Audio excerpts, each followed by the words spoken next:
O eternal and almighty God, from whom all power and wisdom come, we are assembled here before thee to frame such laws as may tend to the welfare and prosperity of our province.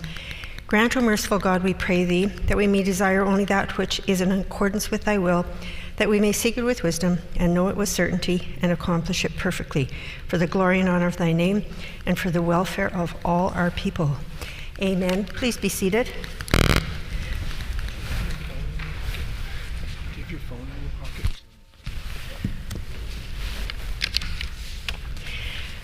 Routine proceedings, introduction of bills. The Honourable Minister of Education. Thank you and good afternoon, Madam Speaker. I move, seconded by the Minister of Finance, that Bill number 68, Assembly Amendment Act, be now read for a first time. It has been moved by the Honourable Minister of Education, seconded by the Honourable Minister of Finance, that Bill number 68, the Legislative Assembly Amendment Act, be now read a first time. The Honourable Minister of Education. Thank you again, Madam Speaker. This bill will amend the Legislative Assembly Act to clarify that the Speaker is responsible for tabling the annual report of amounts paid to members of the Assembly rather than the Minister of Finance, as is currently the case. Since the Speaker is responsible for approving these payments, it is more appropriate for the Speaker to be the one to table the report. It also removes the requirement for reports on severances paid to MLAs to be included in the Members' Allowances Office's report, as these payments are already reported by the Speaker. Thank you very much, Madam Speaker. Is it the pleasure of the House to adopt the motion? Agreed? Agreed and so ordered. The Honourable Member for Union Station. I move, seconded by the member for St. John, that Bill 214, the Universal Newborn Hearing Screening Amendment, be now read a first time.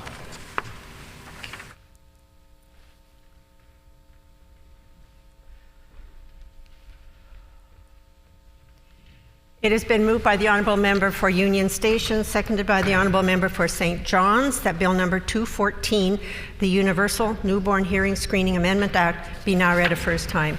The Honourable Member for Union Station. Thank you, Madam Speaker. I'm honoured to bring forward this bill today, which will offer parents the opportunity to have their newborns tested for congenital cytomegalovirus, or CMV, the most common non-genetic cause of permanent hearing loss in children, as part of their regular newborn hearing screening. Many newborns, both symptomatic and asymptomatic, go undiagnosed, which can lead to complications later in life.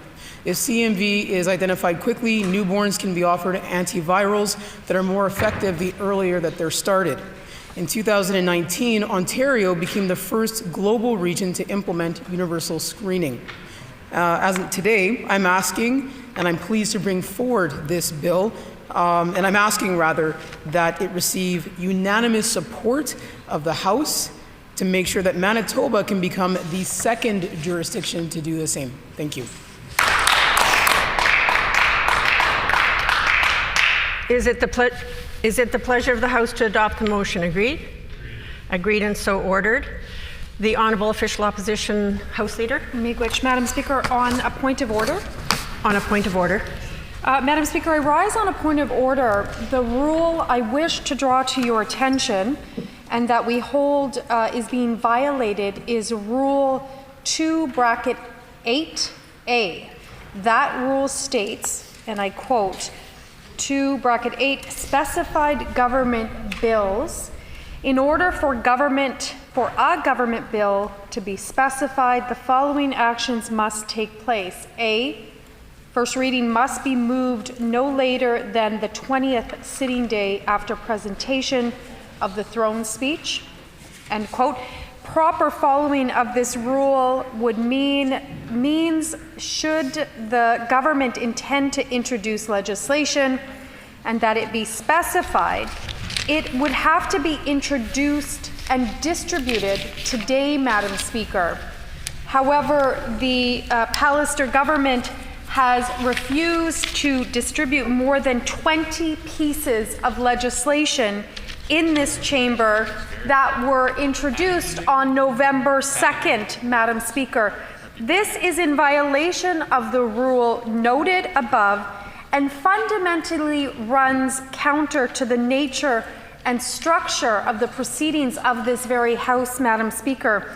I bring to your attention to the comments of the Clerk of the Legislative Assembly that were made in the Standing Committee on the Rules of the House on June 26, 2015 regarding Rule 2. The comments made in committee serve to underline that Rule 2 is meant to, and I quote, allow ample opportunity at every stage for consideration and deliberation of bill debate. The force of this commentary regarding the intent behind drafting of Rule 2, as well as the proper sense and interpretation to be given to the rule are clear, Madam Speaker. There ought to be ample opportunity at every stage of bill debate for consideration and deliberation by members of this chamber. What's more, Madam Speaker, the clerks stated in summary, and I quote, so all of this together is the new proposed Rule 2. Lots of different pieces of it, but it works together to find an integrated balance between the start of a session, the end of a session, the introduction of bills, and the measured and complete consideration of bills. End quote, Madam Speaker.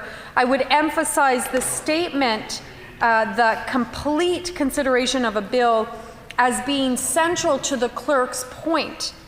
Completeness, Madam Speaker, requires consideration at all stages, including first reading. It is simply put necessary to have the text of the bill before a member in order to consider it a first reading, Madam Speaker. However, the actions of the government undermine that very possibility by withholding distribution for no logical, technical, or substantive reason. The text of legislation that has been introduced, the Pallister government is preventing MLAs from considering the text of that particular legislations. And they are preventing MLAs from deliberating about the various merits or demerits of the bills introduced.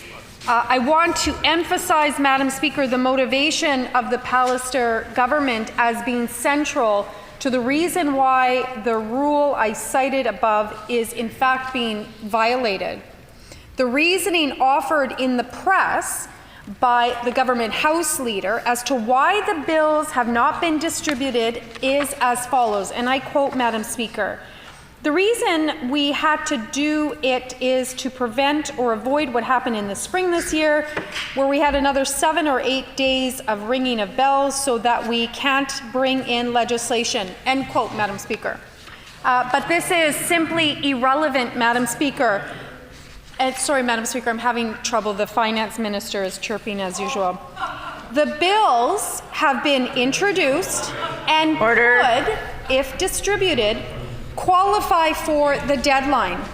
What's more, the government House Leader further stated in the press, and I quote, these bills aren't going to be voted upon for months, end quote. But this is further evidence of the attempt to undermine the rules of the House. There can be no consideration of these bills for extended periods of time, Madam Speaker. This would clearly undermine the intent of the rule, which was to allow for ample opportunity at every stage of debate for consideration and deliberation of bills, Madam Speaker. This would eliminate consideration and deliberation at the first stage of the bill. I would add one final point with regards to the long-standing traditions and practices of this House and other houses across the country, Madam Speaker. After canvassing every legislature and House of Commons, we have discovered there has never been, in modern legislative history, a government, such as the Pallister government, that hid and withheld the text of legislation for months on end for nearly 24 bills. There is simply no precedent for such a far-reaching act on behalf of the Pallister government. What's more, it has no precedent in this very chamber, Madam Speaker. While individual bills have been withheld for days at a time to modify technical or substantive matters, never have dozens of pieces of legislation been withheld for months that have impact on every aspect of the government's operations, Madam Speaker, from education and childcare to justice and other matters central to the government's work. Finally, Madam Speaker, I would note the Pallister government has never claimed it needed to withhold the text of legislation in order to meet the specified bill deadline prior to this year. We have used these rules since 2016. The Pallister government's actions show it has acknowledged that distribution of legislation was part of meeting the specified bill deadline. That is the practice of this House, and we ought to be guided by this practice and convention while interpreting the rule I cited above. As a result, Madam Speaker, of the clear commentary made on this rule by the clerk in 2015 on how past practice has shown the government has every year distributed legislation that it has introduced in order to meet the specified bill deadline. And, Madam Speaker, as a result of the clear fact this situation has never been permitted in this chamber before, I request that you find the government's actions to be in violation of Rule 2(8)(a). It is clear that in order to pass the three-part test to qualify as a specified bill, first reading must be moved today. But moving that bill's first reading clearly requires distribution of the text of the bill, as for reasons I've already outlined, Madam Speaker. In the absence of distribution today, I request that you find the government's legislation to have failed to meet the first part of the test of Rule 2(8), Section A, and therefore not be considered specified under our rules of this House. Miigwech, Madam Speaker.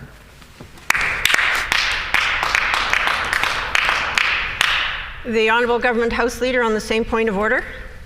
Yes, Madam Speaker, on the same point of order, the Opposition House Leader acknowledges within her comments that within our rules, the requirement is that distribution of bills happen prior to second reading. So, Madam Speaker, she is on a prima facie case of it, has not made her point of order. She does reference a committee hearing, a committee of the rules, several years ago, which I was in attendance at. Madam Speaker, I don't believe that the Opposition House Leader was in attendance at that meeting.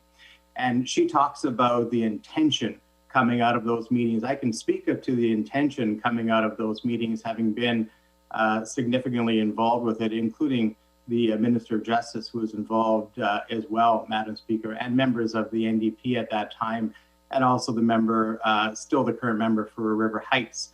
The intention of those rules was to develop a date by which bills could be introduced, and they would be guaranteed not passage, Madam Speaker, but that they would come to a vote, a democratic vote in the Assembly, Madam Speaker. That was the intention of those rules. And in exchange, the opposition could select a handful of bills to hold over for several months if they didn't agree with the bill and they wanted to make that point to the public.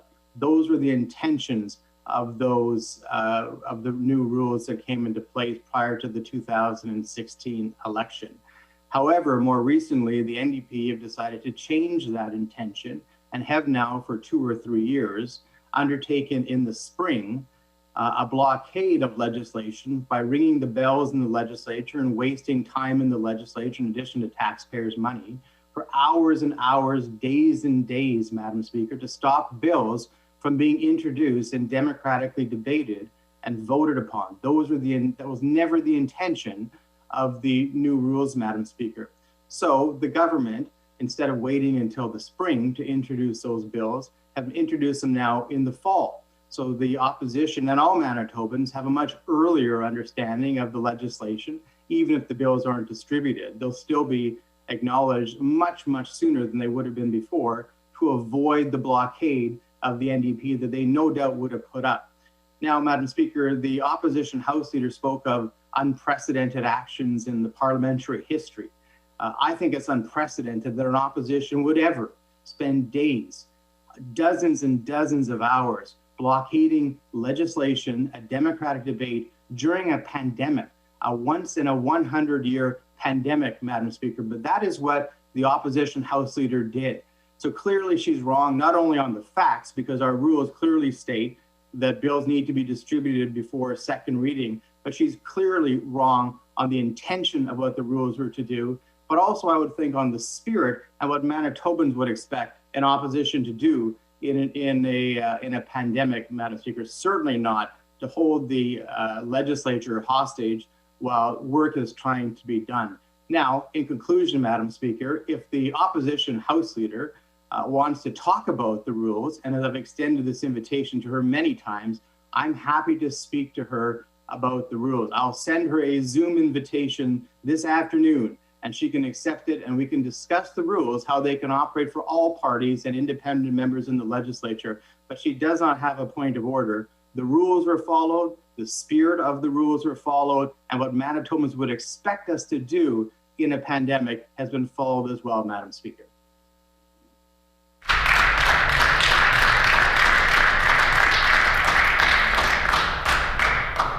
The honourable member for River Heights on the same point of order. Yes, Madam Speaker. I want to add that there are clearly two very different interpretations of the rules, and that you as Speaker, Madam Speaker, will need to take a very careful look at this before you make a decision. There are legal and ethical issues. The legal issues surround the interpretation of the rules. I was at the meeting that the House Leader for the government mentioned, and it was the intention indeed to have the first reading of the bills before the said date. It was, of course, not the intention of at that point, or not the expectation, that we would have the time and the government legislative agenda being hijacked for a number of days, indeed, I think a week at one point at least. However, we didn't at that meeting look carefully at the issue of tabling of bills and when they would be tabled. And that was in part because the tradition has always been that the first reading would be when you would table a bill. And that although there were rare exceptions, these were so rare that there wasn't a serious consideration one way or another, quite frankly, of whether the tabling of the bill would or would not be required before this date. So I think that the interpretation presented by the NDP is a legitimate interpretation. I would suggest, because today is the date, that it might be important, even though it's complex, for the Speaker to rule today.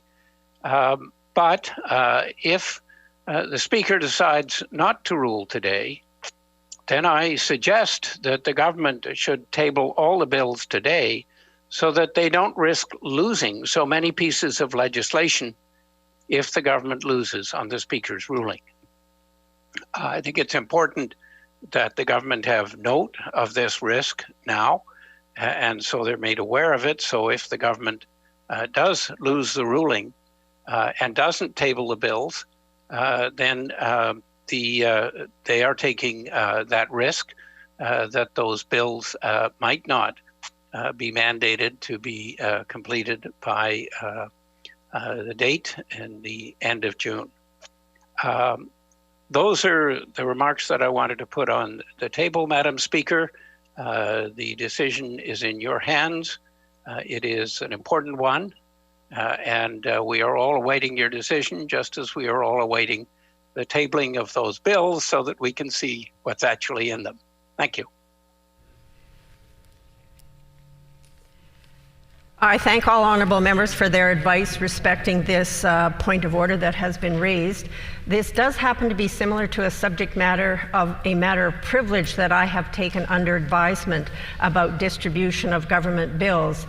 And that matter of privilege has not been ruled on yet. So I am going to take this matter under advisement so that I can further peruse Hansard and report back to the House and await the determination in that matter of privilege. Committee reports. Tabling of reports. Ministerial statements. Member statements. The Honourable Member for Lagimodiere.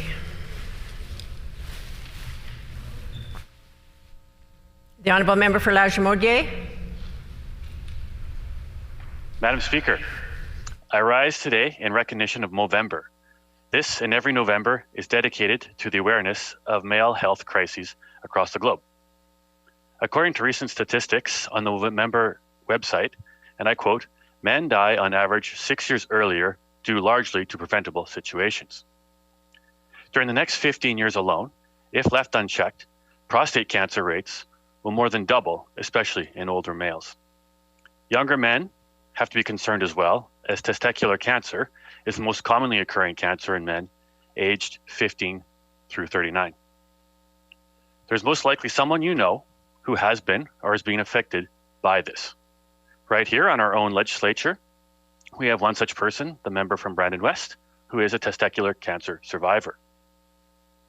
In the area of mental health, 75% of all suicides are men, and a sobering fact that every minute a man dies by suicide somewhere in the world, which equates to 1,440 preventable deaths daily, or 525,600 per year. Since 2003, the Movember movement has globally funded more than 1,250 men's health projects, with a goal of reducing early male deaths by 25% by the year 2030. For their mission, they're uniquely poised to gather experts worldwide to collaborate on initiatives that will bring better care, treatment, and support to men who need it. They take a three-pronged approach to what they fund, focusing on the largest and biggest killers. With increased funding to mental health and suicide prevention, as well as greater awareness and treatment of both prostate and testicular cancer, they strive not only to reach their goal, but to exceed it. In order to reach their goals, they need our support.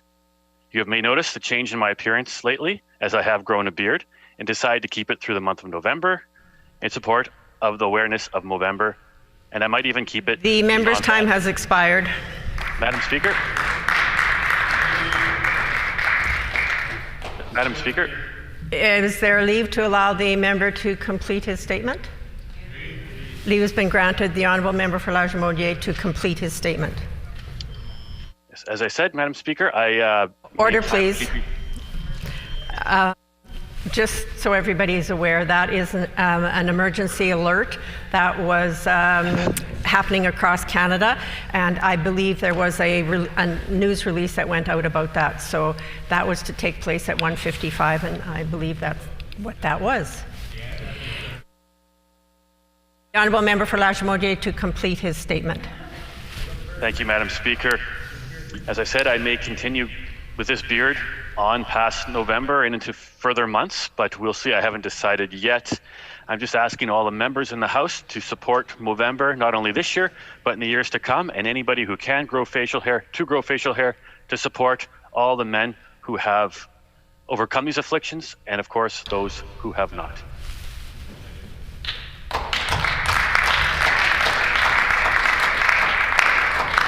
The Honourable Member for Thompson.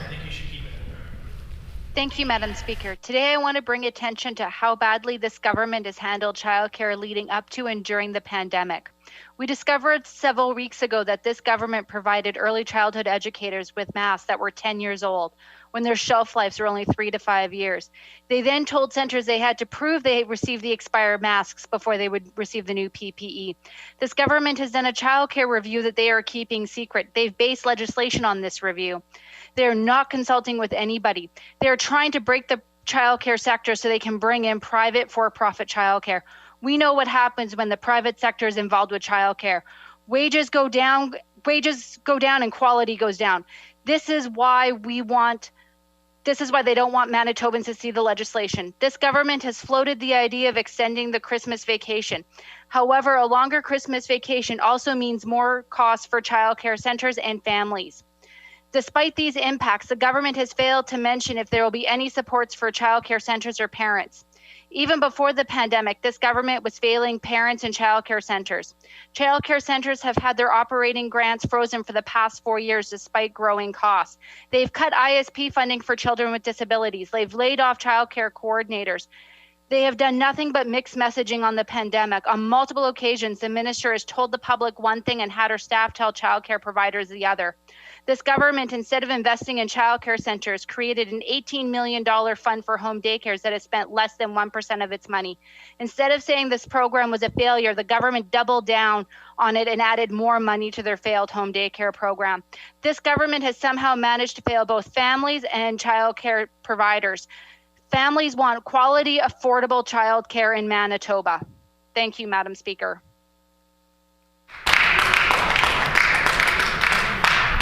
Order. The honourable member for Radisson. Today I'm speaking candidly and directly to all Manitobans. There can be no doubt that the last few months have been especially difficult. Greater restrictions, increased hospitalizations, more deaths. We're tired. We're stressed. Often we're lonely. I don't know about you, but for me, when I'm tired and stressed, I tend to get a bit cranky. We don't have to stay that way. We can decide to do better. We can resolve to be our very best.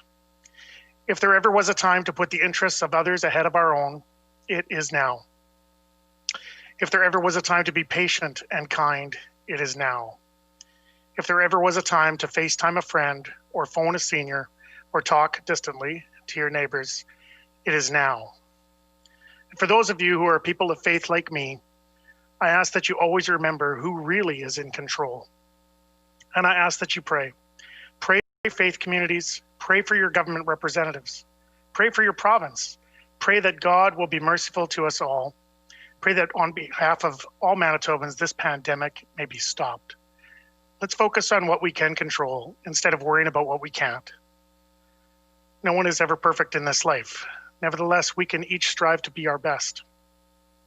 Our doctors and nurses and other healthcare workers are doing the very best they can. Our teachers are doing the best that they can. Your government is doing the best that it can, even though we are all tired, even though we're all stressed. What I'm asking today from each and every Manitoban is for you to be the best that you can. I have faith that we will get through this pandemic. I have hope that we'll come out of it stronger than most. But my focus for these next weeks, and what I hope is yours as well, is to show love.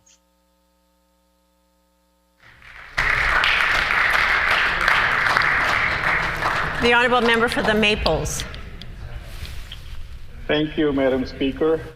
November is a significant month for the Sikhs. It is a month of pride. Sikhs in Canada and around the world celebrate Gurpurab, the birthday of Guru Nanak Dev Ji, founder of the Sikh religion and one of the greatest symbols of peace, unity, and social justice. Today, I would like to honor Guru Nanak Dev Ji. On November 30th, it is Guruji's 551st birthday. Guru Nanak Dev Ji was born in the year of 1469 in Raipur Talwandi village, located in Punjab, India, now in Pakistan. His birthday is celebrated coincide with the celebration of the full moon in the Katak month of the November. In 1499, the Guru set out on his sacred mission to spread the message of compassion and peace with all of humanities. The Guru made the majority of his journey by foot, traveling more than 28,000 kilometers in his lifetime.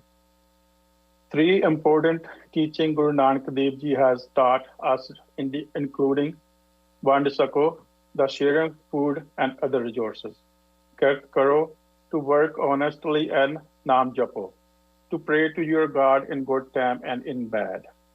To my NDP colleagues, you embody each of these teachings from Guru Nanak in the work you do. I also want to acknowledge all Manitobans who embody these values and make it their life work to share with others and to truly work from a place that shows you have listened to community needs. Madam Speaker, the teachings of Guru Nanak Dev Ji are important today as they were hundreds of years ago. These values of sharing food and resource to work on the member's time has expired. Is there leave to allow the member to complete his statement? Leave has been granted. The honourable member for the Maples to complete his statement. Thank you, Madam Speaker. And to pray are important always and especially now during the COVID-19. Thank you, Madam Speaker.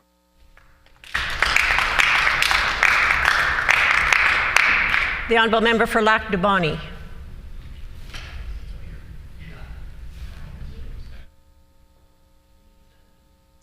The member for Lac du Bonny needs to unmute his mic. I've got the double mute on here, Madam Speaker, so here we go. Thank you, Madam Speaker. I thank my PC team for the opportunity to rise today to speak about the great sport of curling and to promote Manitoba Curling Week, which will take place this coming January 17th to the 23rd. Our family has been immersed in the game for quite some time. My wife Tracy and I, along with our boys Braden and Jarvis, our siblings, our parents, have all been involved in the game for many, many, many, many years. This is no different than thousands of stories of families across this great province of ours who absolutely love the sport of curling. We also have many members in the House that have or do participate in the sport of curling, including our Justice Minister and our Premier, who both have a provincial championship to add to their extensive resumes. Madam Speaker, curling, just like every sport, has been affected by this coronavirus. Curl Manitoba's Executive Director, Craig Baker, along with his staff of Tracy, Elaine, Lori, Connie, Rob, Amy, and Kristen, had provided their affiliated clubs with the return to play guidelines over the summer. The clubs had been adhering to these guidelines and were thrilled to be back on the ice for October. Curl Manitoba has been diligent on keeping the clubs informed on changes and updates since COVID began in March, and I am proud to be part of a government which introduced the Bridge Grant funding to aid businesses, recreation centers, and not-for-profits during this difficult time. All November and December events have been postponed until the new year. Those will be rescheduled once they resume curling in this province. All provincials are still scheduled to happen for now, but the provincial Scotties has been pushed back 2 weeks from the original date. The Manitoba Open, the largest bonspiel in the world, has been postponed for now and hopefully will be rescheduled for later on in this season, depending on the pandemic. I was thrilled that our provincial government declared the third week of January every year as Manitoba Curling Week, and I continue to encourage all members of the Legislative Assembly to visit and support their local curling clubs. Let's hurry hard and sweep out the virus so we can get back to the sport so many people love. The member's time has expired.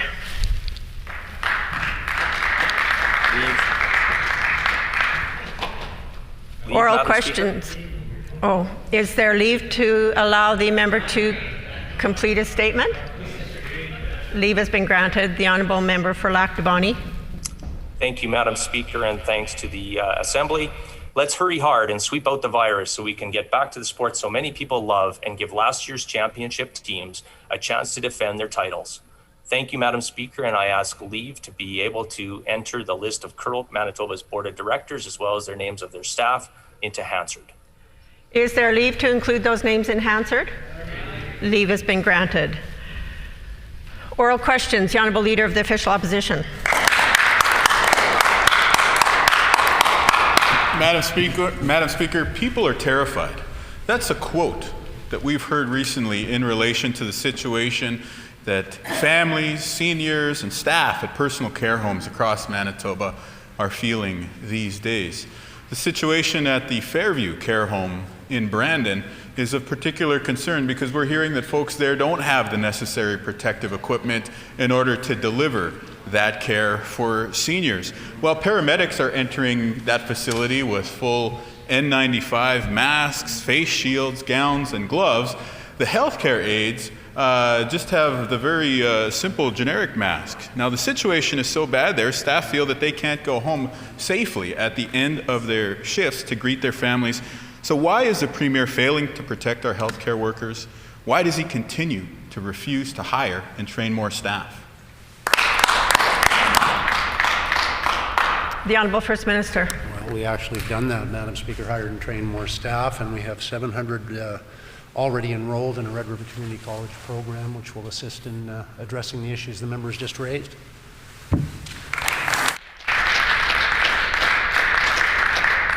The Honourable Leader of the Official Opposition on a supplementary question. Madam Speaker, unfortunately that program won't help the Fairview Care Home in Brandon. And just yesterday we shared a proposal from Assiniboine Community College that could have actually made a difference for PCHs in Brandon, the Westman, and of course the Parkland. The Premier still refuses to respond to that. We know what the situation is in the interim, until they step up and fund these programs, until they step up and hire more workers. We have seniors who are living with the coronavirus in their care homes. We have staff who are worried about bringing the virus home to their families. We have paramedics who are being pulled away from other important work to help stabilize the situation in long-term care here in Manitoba. We could have long ago prepared for this second wave. Will the Premier admit today that the cuts he's made to healthcare in Manitoba are making long-term care homes more vulnerable to the second wave of COVID? The Honourable First Minister. The members acknowledge the challenges that are very real, but he's failed to acknowledge the cooperative response that has made those challenges something we can face together. Moving staff is part of our response and absolutely will continue to be. And training additional people, regardless of where they're trained. The member makes the false statement, ACC, et cetera, it's false. Madam Speaker, people want support on the front lines. They're getting that support, and they're going to continue to get that support as we move forward.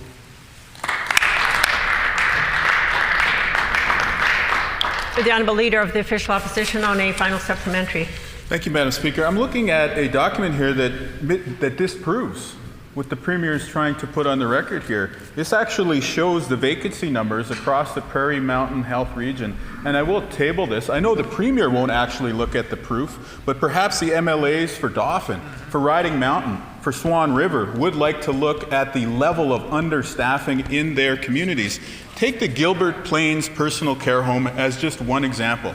Unfortunately, we know that there is an outbreak there, and what this document proves is that there is 39% vacancies for healthcare aides in that facility, 62% vacancies when it comes to nurse practitioners, and that was before the pandemic. We see that the situation gets even worse at this late hour. Will the Premier admit that his cuts have harmed long-term care, and will he commit to doing the right thing by hiring back everyone that he's fired so far?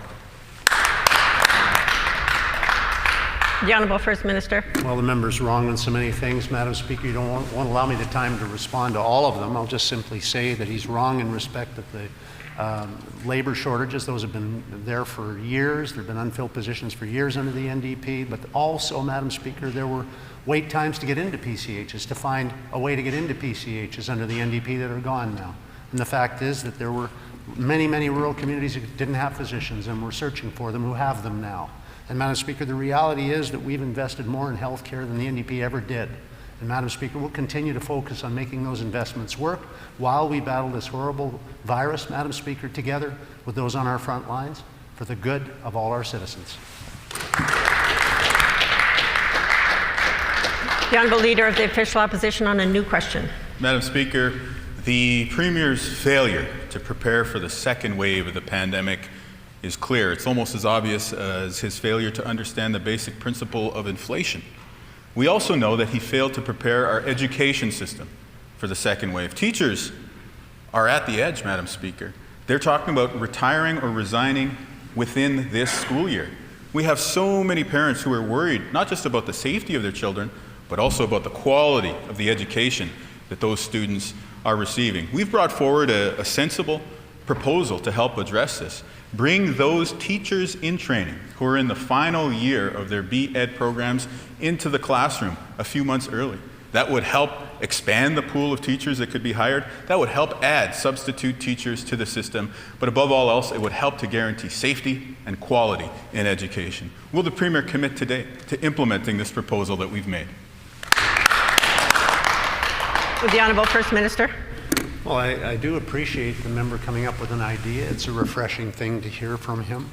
And I will tell him that, of course, we've already been acting on it, and I'm sure he learned about the fact we were acting on it and then decided to bring it forward as an idea after he learned of that, Madam Speaker. But that's okay. because it's more productive than actually putting false information on the record. I will also remind him that we are number one of any government in the country on investing in education and healthcare and social services, and we plan to continue that way. It's number one behind The Honourable Leader of the Official Opposition on a supplementary question. Unfortunately, Madam Speaker, no one in Manitoba believes this Premier or his government when it comes to education or when it comes to the second wave. We've heard it all before from this government, and yet what we haven't seen is action. What we haven't seen is more teachers in the classroom. What we haven't seen is an approach to this school year that would actually guarantee the safety of everybody involved, including those families who are sending their kids to school each and every day, but also to guarantee a strong quality of education. We know that the $85 million in federal funding would more than pay for bringing all those final year teachers in training into the classroom for the second half of the school year. When is the Premier going to implement this plan? The Honourable First Minister. I appreciate any question or preamble from the member opposite on truthfulness, Madam Speaker. After all, the member knows that his own record is not one that testifies to authenticity or consistency with the facts or transparency. But Madam Speaker, our record is quite the contrary.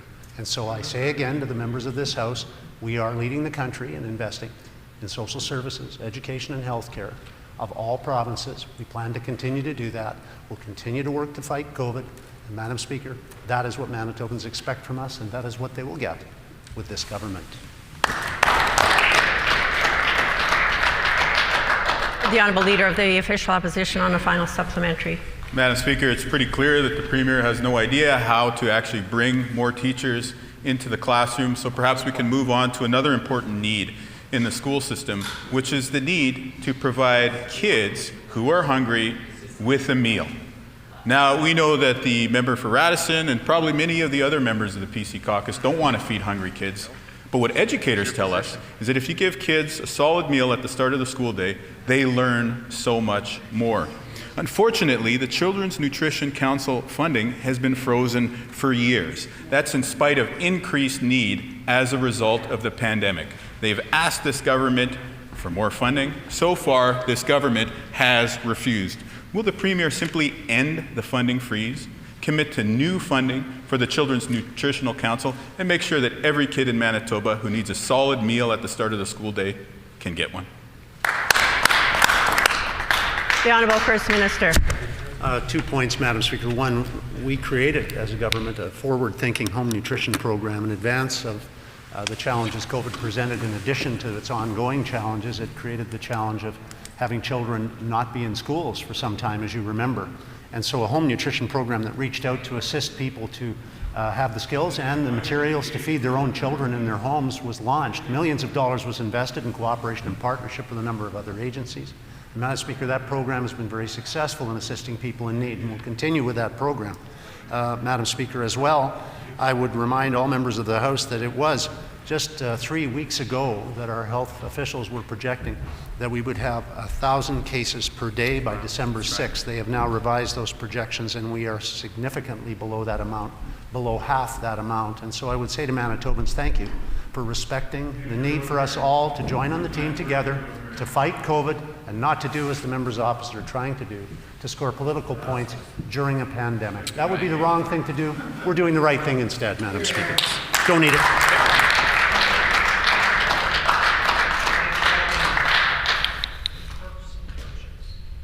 The Honourable Member for Union Station. Madam Speaker, our first responders are doing amazing work, including their remarkable interventions in dealing with personal care homes that are falling apart. Unfortunately, fire and paramedic services aren't getting the support that they need. The city has told the province that it needs more ambulances and more service members.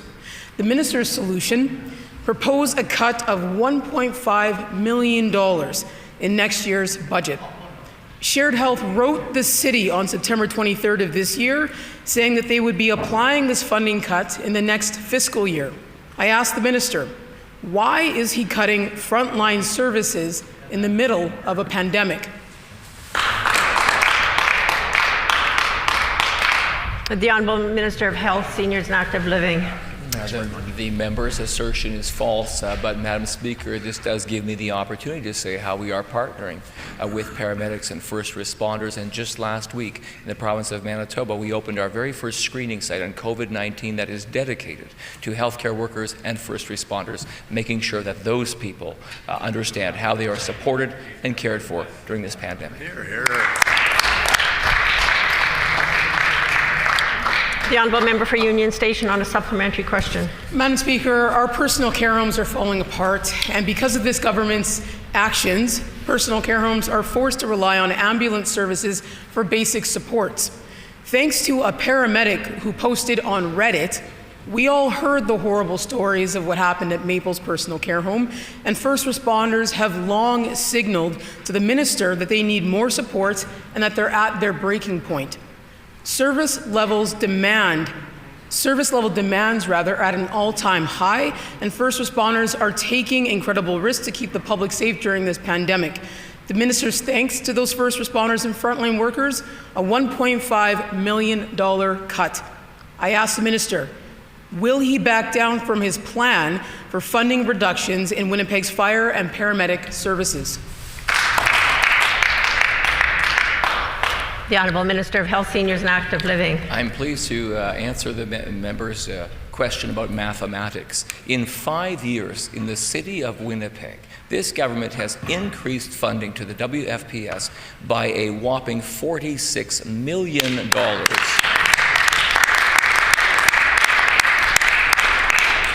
I would note that in the same period of time, the city of Winnipeg has reduced its own funding for the service by $1.6 million. The honourable member for Union Station on a final supplementary.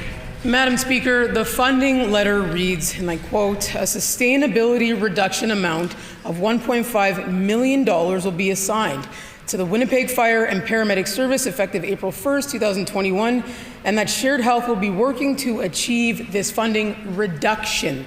I table copies of this letter, Madam Speaker. Manitobans need these frontline services now more than ever. Yet this minister's priority is unfortunately to cut more from our healthcare system.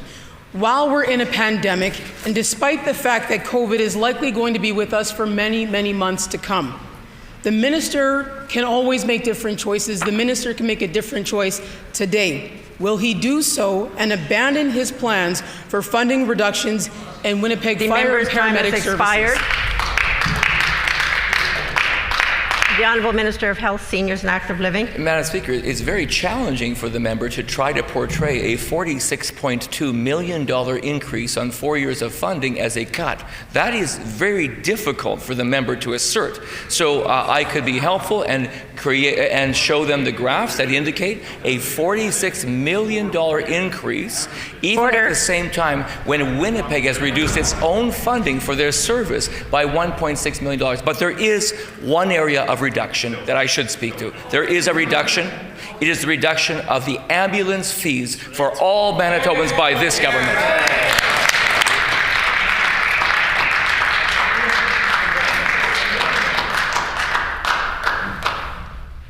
The Honourable Member for Concordia.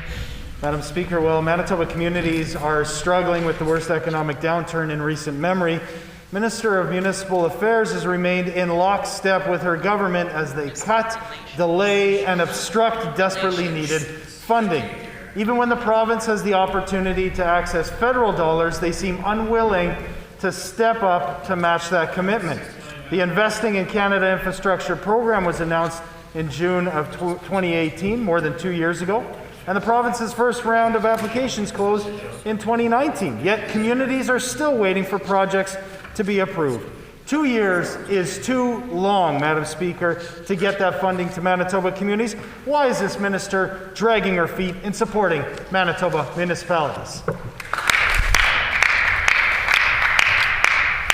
The Honourable Minister for Central Services. Thank you, Madam Speaker. I'm very pleased to speak to this question and respond to our partnership with the federal government. We're working very hard with them. We've been in constant communication on the ISIP program, and they have shown us a good stead that they are very happy with the progress we're making We constantly have communication with them, working with municipalities and the federal government to make sure that we will have these funding agreements in place for hopefully the new year. We have to wait on the federal government, the Federal Treasury Board, to make those decisions, Madam Speaker.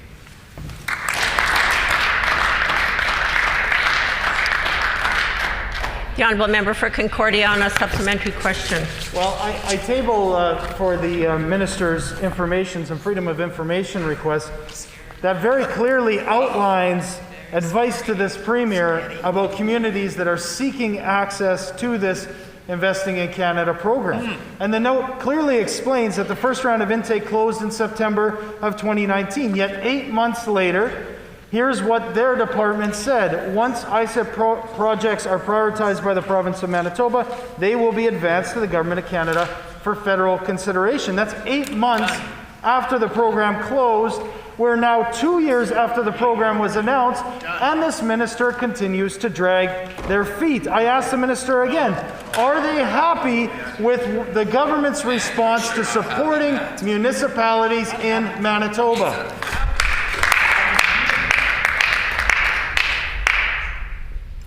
The Honourable Minister of Central Services. Thank you, Madam Speaker. So I'm pleased to rise again to correct some misinformation. The program is not closed. This is a 10-year agreement with the federal government that we signed. And we're making sure that municipalities and performance projects are being advanced to the federal government. We're in constant communication with the federal government to make sure that those projects meet their guidelines. And we expect that we will see in the very short term applications approved by the Federal Treasury Board.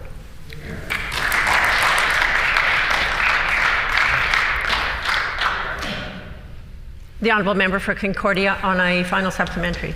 Wrong again, Madam Speaker. I table for the member's information. It is in fact the provincial part of the process at which it's getting hung up. And if he will review that, he'll see that. It's the province which has still not submitted proposals 8 months after the intake had closed. And this is what set projects back many years. We know this. The Pallister government has made a mess in its response to supporting communities throughout this pandemic and supporting municipalities across the province. The minister's approach has been encourage layoffs, encourage cuts, and now to stall the Investing in Canada program. Why are they delaying this important support to our communities? Good question.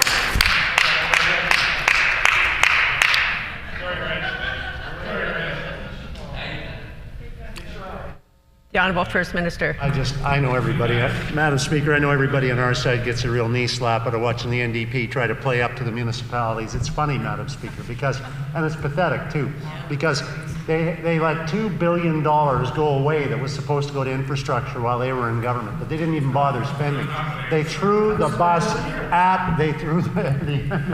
they threw the municipalities under the bus entirely when they told them they were going to eliminate a third of them the night before their meeting. Right. Madam Speaker, we negotiated a deal with the federal government that sees $100+ million Order. go right to our municipalities, straight out to our municipalities, so that in this year of COVID, they would be made whole. And every one of them has that chance now, Madam Speaker, because our guaranteed funding for them remains intact, our commitment to support them with this funding remains intact, and, Madam Speaker, our commitment to our municipalities to work with them in trust and in partnership, as opposed to what happened before us, remains solid.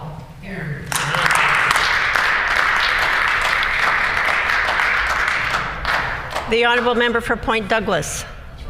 Madam Speaker, we are hearing from many Manitobans about the increase in opioid usage and overdose since the onset of the pandemic in March. They're telling us the potency and strength of the opioids that people are using is also increasing. Manitobans deserve to have detailed data on the opioid crisis and the steps that this government is taking to address it. However, this government has yet to provide any publicly available data on opioid deaths in Manitoba in 2020. Will the minister commit to releasing in a timely fashion detailed data on 2020 opioid-related deaths and hospitalizations today?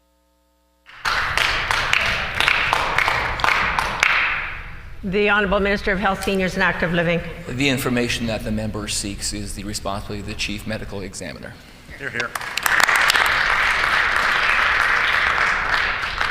The Honourable Member for Point Douglas on a supplementary question. Miigwech, Madam Speaker. Not only has this government failed to provide available data on opioid deaths in Manitoba, but in fact, this government has significantly reduced how much information they are providing to the public. I'll table these freedom of information requests, which show that this government chose to change the comprehensive and over 30-page opioid report to a 5 to 6 page infographic report that talks about all substances. We know that other provinces are providing timely information about opioids and addictions, but this government is not. Will the minister commit today to restoring the opioid misuse and overdose report and providing Manitobans with the information and resources needed to save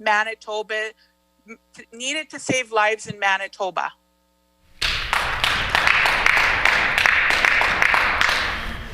The Honourable Minister of Health, Seniors and Active Living. Madam Speaker, the member's assertion is false. Where the previous NDP government hid facts and figures and documents and reports from Manitobans, our government has actually been heralded by others by the extent to which it has increased transparency. But we've also been transparent about the investments we're making, like the new RAM clinic that just opened weeks ago in the city of Portage la Prairie, and like the new RAM hub that is now developed to help resource all of those growing rapid access to addiction medicines clinics. That's a good news story.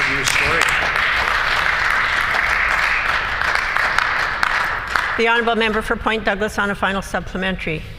Miigwech, Madam Speaker. We also know through a freedom of information that I'll table for you now that despite what this minister says, there are in fact less beds for addiction treatment than there were in 2016.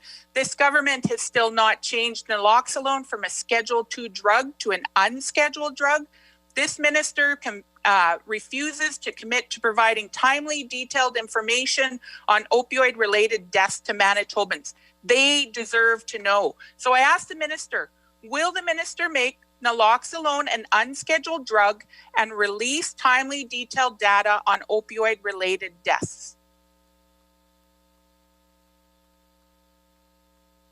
The Honourable Minister of Health, Seniors and Active Living. I was pleased to be able to work with Addictions Foundation of Manitoba on a virtual channel and to officially proclaim this week as Manitoba Substance Use and Addictions Awareness Week. It is important during COVID-19, it is important any day to continue to focus on the efforts that are undertaken across our communities every single day to address mental health and addictions issues in our communities. Our government is taking action, as I have said, on naloxone. That pledge is there. Only a matter of days before those scheduled changes take place. I have told that member this government has made more than $42 million in mental health and addictions investments in just the last 12 months. Hear, hear.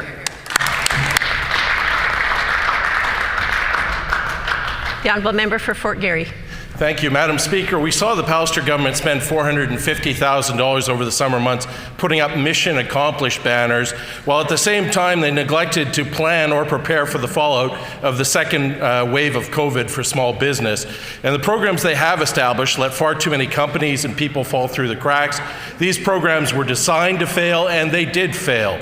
Now the current programs exclude many, many businesses who don't have storefronts, but who have nonetheless seen their businesses curtailed because of public health orders. Today, it was a photographer that was handed a rejection letter, which I'll table. So I'd like to ask the minister, why is he leaving so many small businesses behind, and will he now clean up the mess he's created?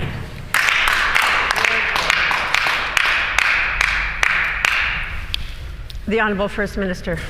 We have the most generous supports in the country, Madam Speaker, bar none, for small businesses. The member's assertions are wrong. Our program this summer was designed, 2/3 of our budget for the Ready, Safe, Grow program was emphasizing safety, and we knew that, Madam Speaker, by promoting that among Manitobans, we would encourage Manitobans to do the right thing. But we did spend some time promoting our programs because they help people get their lives back. One of those programs was a wage subsidy program, for example, Madam Speaker. That wage subsidy program is the only one of its kind in the country, Madam Speaker. So the member's assertions about supports are wrong, and I would encourage the member to do some research and then prepare another preamble for a second question.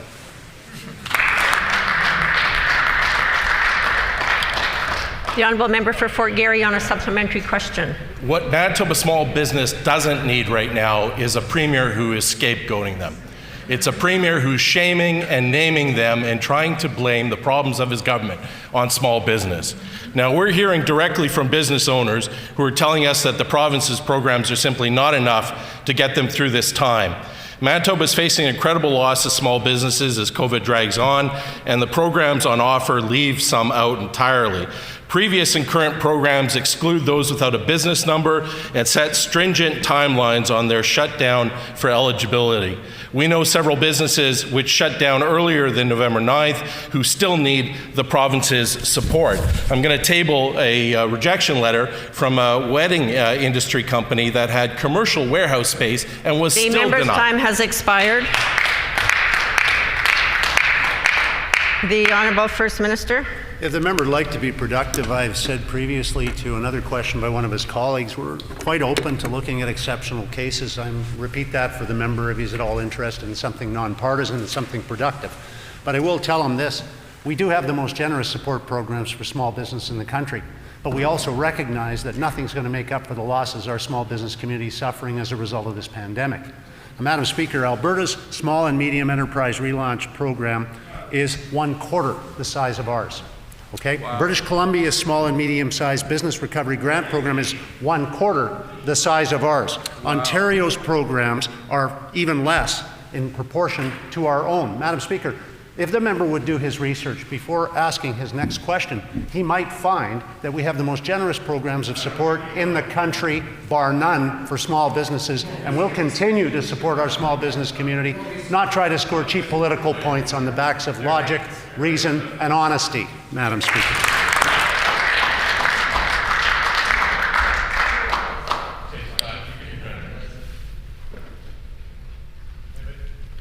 Order. The honourable member for Fort Garry on a final supplementary. Small businesses aren't looking for the Premier's handouts and charity. What they're looking for is compensation for making sacrifices to keep us all safe. COVID-19 is a disaster, and our recovery from it is really going to depend on how well we support small business through challenging times. Business owners are telling us that the current program's still not going to be enough, and in too many cases they exclude applicants based on when they closed and their current business structures. Businesses shouldn't be penalized because they proactively closed their businesses before November 9th just because the Premier delayed putting restrictions in place. And to add insult to injury, the current grants are being treated as taxable income, which will come due at tax time. Will this Premier start listening to the concerns of small business and fix these failing programs?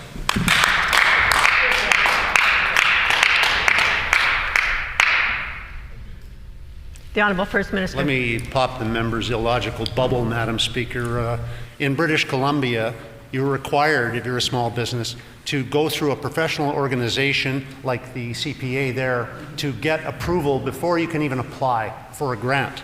In Alberta, you have to lose 40% of your revenue before you qualify for their program.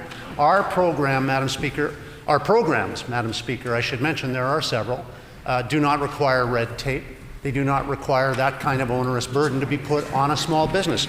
Just a program we announced just the week before last, Madam Speaker, already, called the Bridge Program, has already got 5,800 Manitoba small businesses $5,000. Madam Speaker, the member is wrong in his assertions. He continues to assert wrong information, but if he would like to be productive and help, then I welcome his suggestions. However, we do have, Madam Speaker, here in Manitoba, the most generous programs for small businesses anywhere in Canada.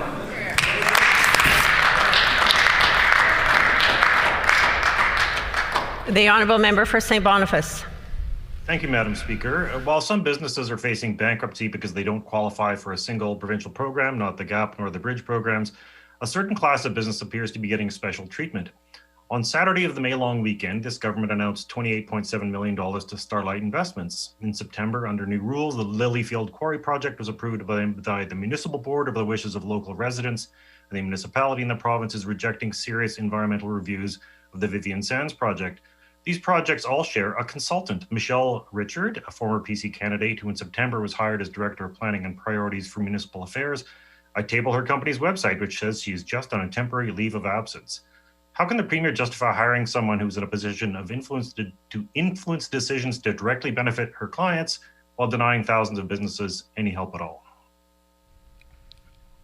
The Honourable First Minister. How can the Liberal Party justify taping a briefing by senior public health officials without their permission, Madam Speaker?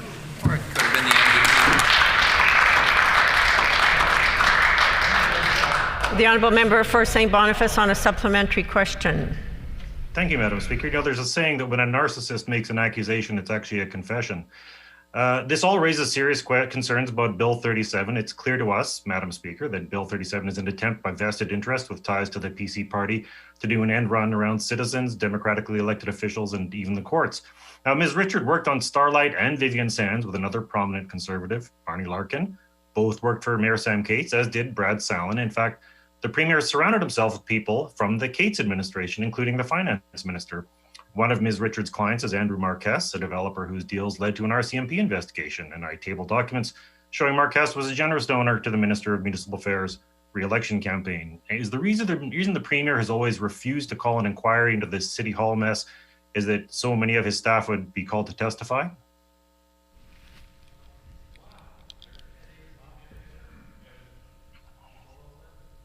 Order.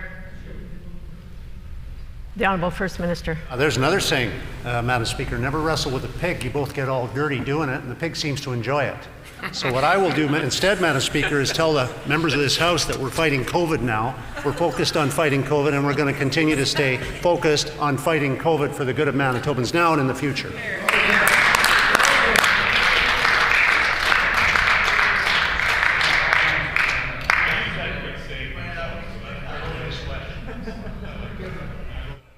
Order.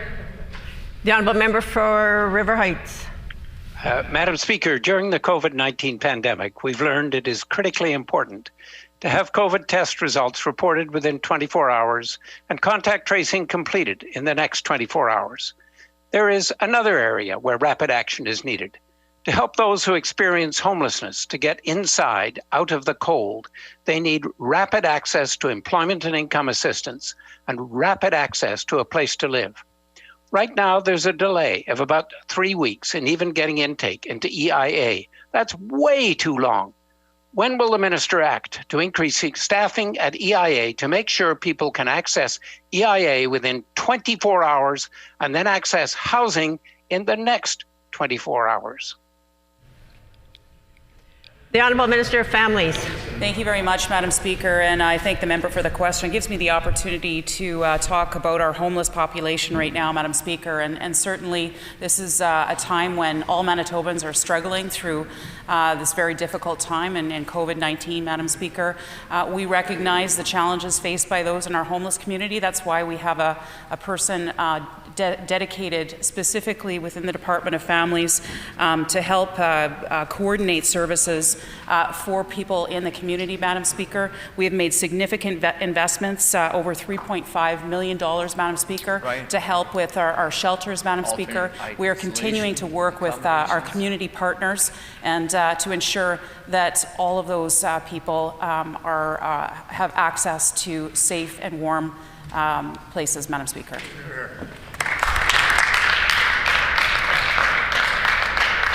The Honourable Member for Interlake Gimli. This past Saturday, November 21st, was World Fisheries Day, which recognizes the importance of maintaining sustainable fisheries across the world. Manitoba is home to a world-class commercial fishery in addition to an amazing recreational fishery that combined generates millions of dollars to the Manitoba's economy. Madam Speaker, in celebration of World Fisheries Day, our government announced a new interactive website for Manitoba anglers in addition to support our Cedar Lake fisheries for a certification assessment of the fishery. Can the Minister of Agriculture and Resource Development please share some information with the House on how this announcement continues to support Manitoba, fisheries, and anglers?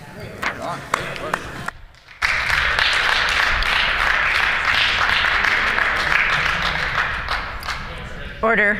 The Honourable Minister of Agriculture and Resource Development. I thank you, Madam Speaker. I thank my colleague for that very thorough question. And this past weekend, we launched Lake Information for Anglers, a modern interactive tool that will assist Manitobans and tourists to plan their next fishing trip. Anglers can access information about fishing divisions, lake contour maps, location of boat launches, what kind of fish are stocked, not necessarily where to catch the fish though, and so much more to plan a successful fishing trip. It's an exciting resource for anglers and a great asset for our tourism industry. And as mentioned, we have provided a $20,000 grant and in-kind support for the commercial fishers on Cedar Lake to undertake fishery certification. Great announcement. Thank you, Madam Speaker.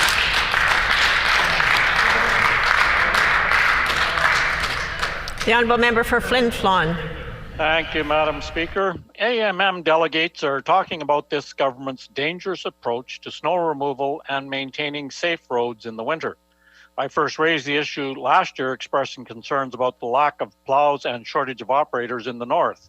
Now delegates from Dauphin are concerned that the costs of snow removal are significantly higher than the amounts the province will pay. They're asking for the province to reconsider and ensure that adequate snow clearing and road maintenance is done and paid for. Will the minister finally listen to the concerns of local communities and restore funding for full snow clearing services? The Honourable Minister of Infrastructure. Well, thank you very much, Madam Speaker, and this is shocking information. The member raises that for the past 150 years, successive governments bought new equipment and then sold the old equipment. They bought new equipment, sold the old equipment. In fact, Madam Speaker, in 2009, 6 snowplows, 9 loader tractors were sold. 2010, 14 snowplows, 18 loader tractors, 10 graders were sold. And who was the great auctioneer who sold all that equipment? None other than that NDP auctioneer, Steve Ashton.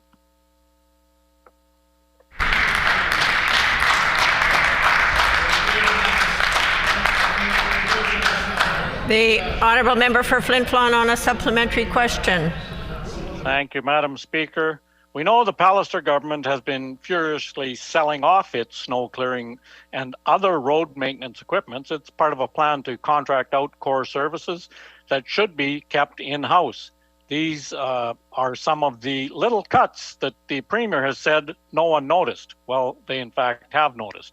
We know that other provinces have done these kind of broad-scale contracting out, and it has turned into a mess. Cleanup after storms took much longer and roads were less safe. That's what the Auditor General of Ontario found. We should ensure that this essential service is strong now and in the future. Will the minister change course, guarantee core government services like snow plowing are not privatized? The Honourable Minister of Infrastructure. Well, Madam Speaker, again, the shocking information that's brought to the legislature today. For 150 years, successive governments have bought new equipment, sold the old stuff. In fact, probably 100 years ago, we finally moved away from horse-drawn snow plows, and there were probably hundreds, maybe thousands of horses that had to be sold as we moved on to modern and better equipment. I'd like to point out to the House, the equipment gets better, it's safer, it's more efficient. But Madam Speaker, I would suggest the member don't take my word for what happened 100 years ago. You should go talk to the member for Elmwood.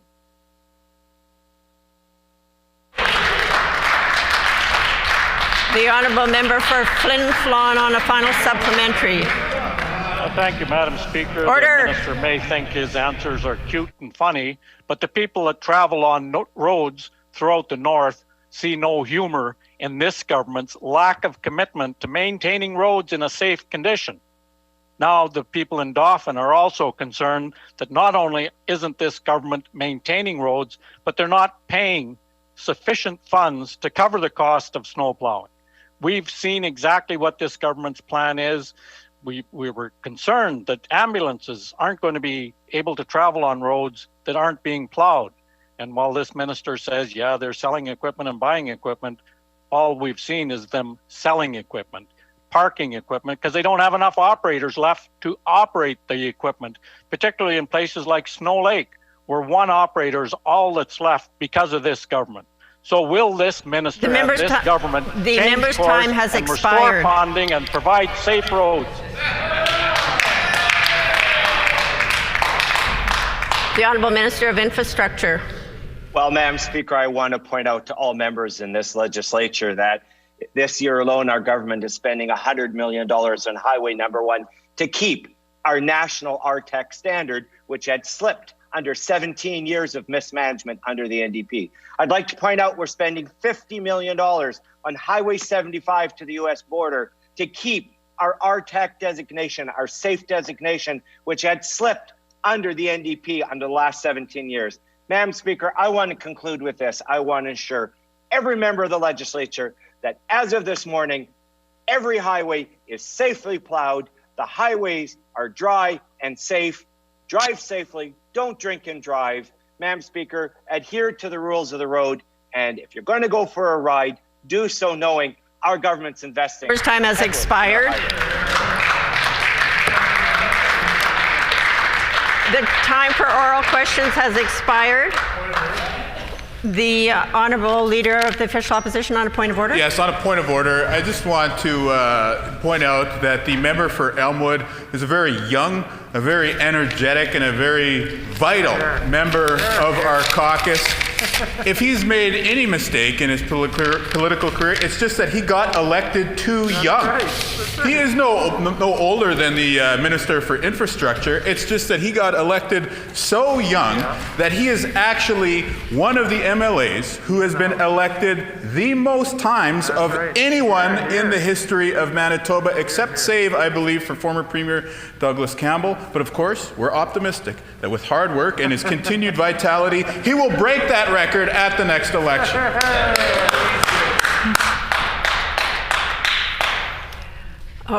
I would just point out that while those words are kind, there is not a point of order because there was no rule that was broken. As I had said, the time for oral questions has expired, and I have a ruling for the House.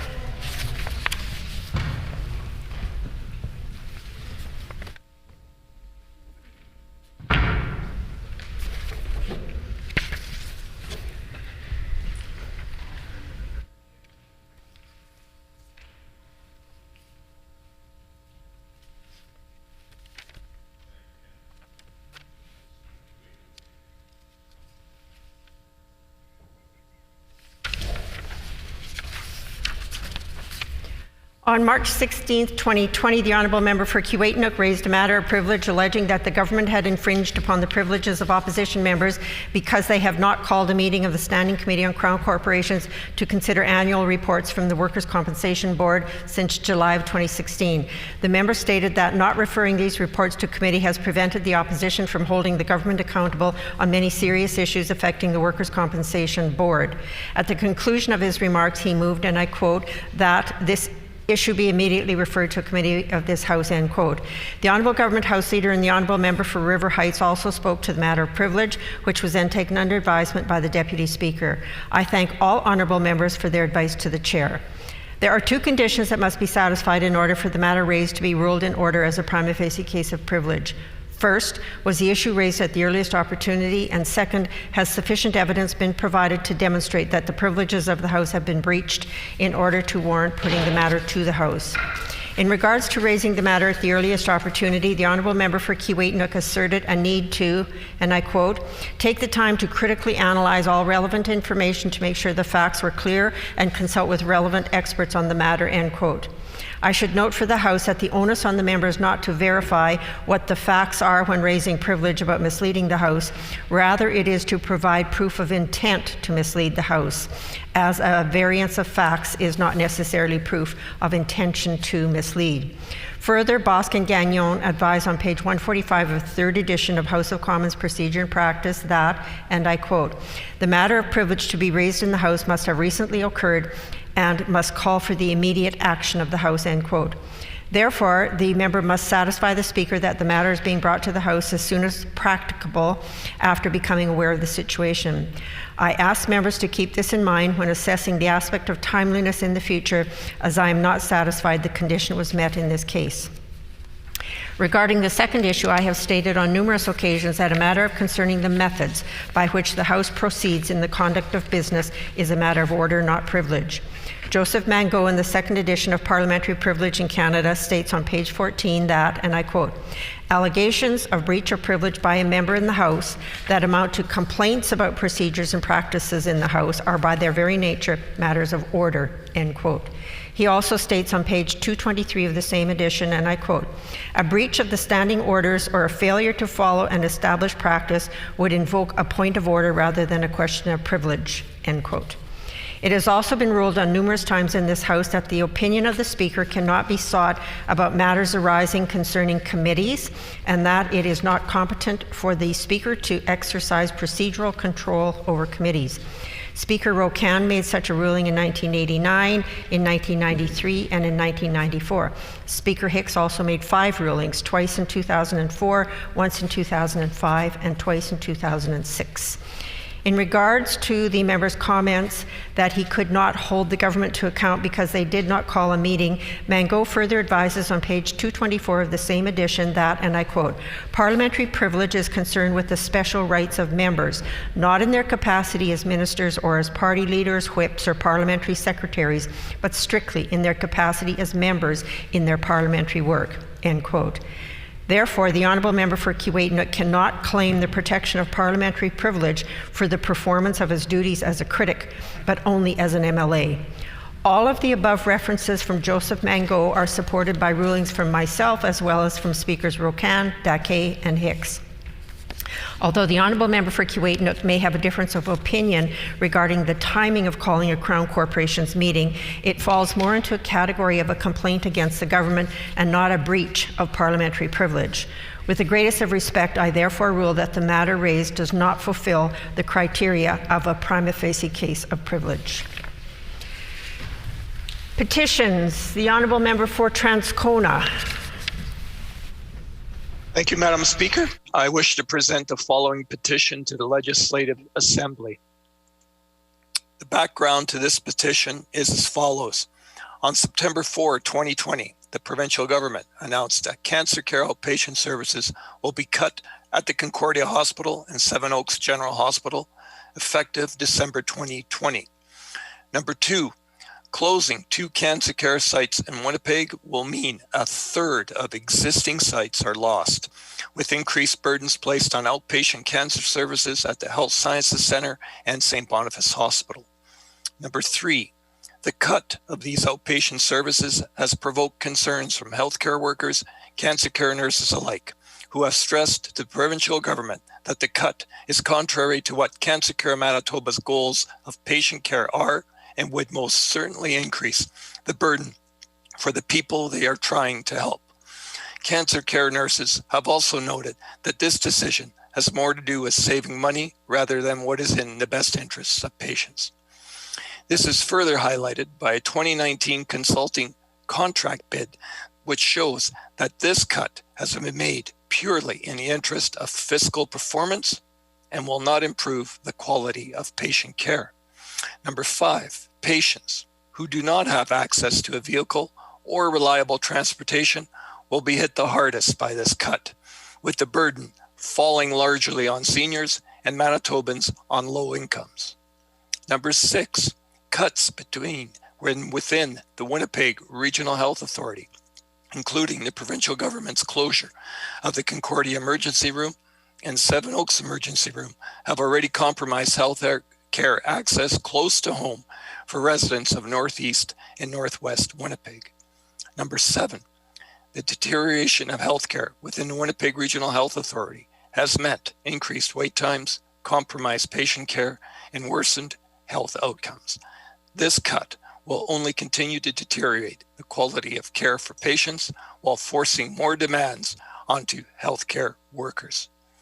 We therefore petition the Legislative Assembly of Manitoba as follows: to urge the provincial government to halt its proposed closure of cancer care sites at the Concordia Hospital and Seven Oaks General Hospital, while guaranteeing access to high-quality outpatient cancer services in Northeast and Northwest Winnipeg. This petition is signed by Sean Deuk, James Gibson, and Sophie Gibson, and many Manitobans. Thank you, Madam Speaker. In accordance with our Rule 133(6), when petitions are read, they are deemed to be received by the House. The Honourable Member for Union Station. Madam Speaker, I wish to present the following petition to the Legislative Assembly. To the Legislative Assembly of Manitoba. The background to this petition is as follows. 1, the provincial government plans to close the Dauphin Correctional Centre, DCC, in May 2020. 2, the DCC is one of the largest employers in Dauphin, providing the community with good, family-supporting jobs. 3, approximately 80 families will be directly affected by the closure, which will also impact the local economy. And 4, as of January 27, 2020, Manitoba's justice system was already more than 250 inmates over capacity. We petition the Legislative Assembly of Manitoba as follows. To urge the Minister of Justice to immediately reverse the decision to close the DCC and proceed with the previous plan to build a new correctional and healing center with an expanded courthouse in Dauphin.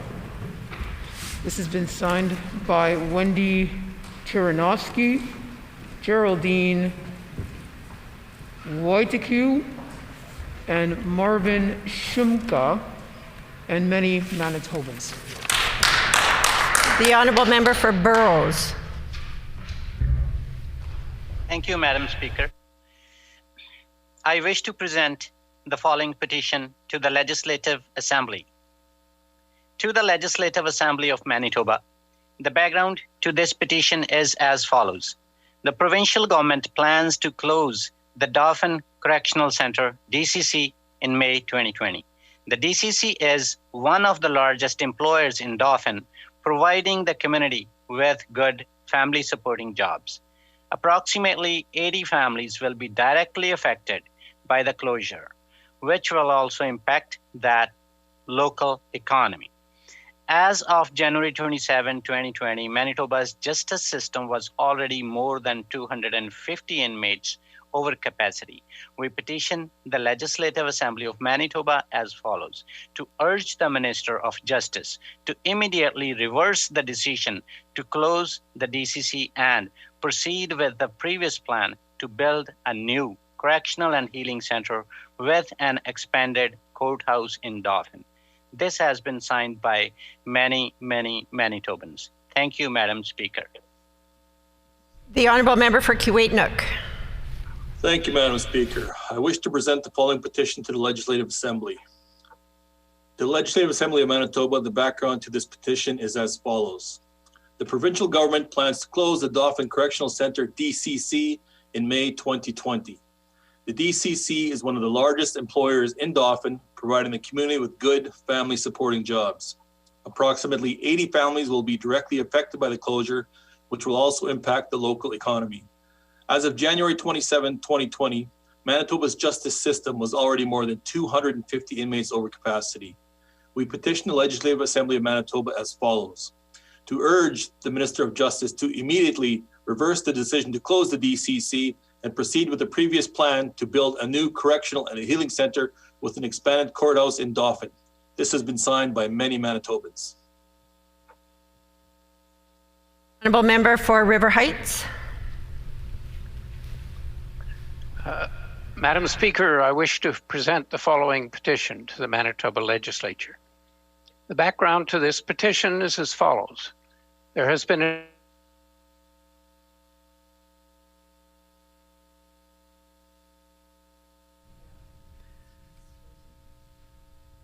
We will move on as the members. Number of active cases per capita of all provinces. Order, please. I would ask the member for River Heights perhaps to start again, because it looked like his computer was frozen and we've probably missed a bit of his comments. So the honourable member for River Heights. Okay. Madam Speaker, I wish to present the following petition to the Legislative Assembly. The background to this petition is as follows. There has been a dramatic increase in COVID-19 infections in Manitoba during the second wave of the pandemic, to the extent that Manitoba quickly rose from one of the lowest to having the highest number of active cases per capita of all provinces. The resurgence in cases is worse because the provincial government was not prepared for the pandemic, resulting in very long wait times for COVID-19 tests and people waiting for up to 7 days to get results. The 7-day delay for test results led to a further delay in contact tracing, which in turn led to greater uncontrolled and undetected community spread of COVID-19.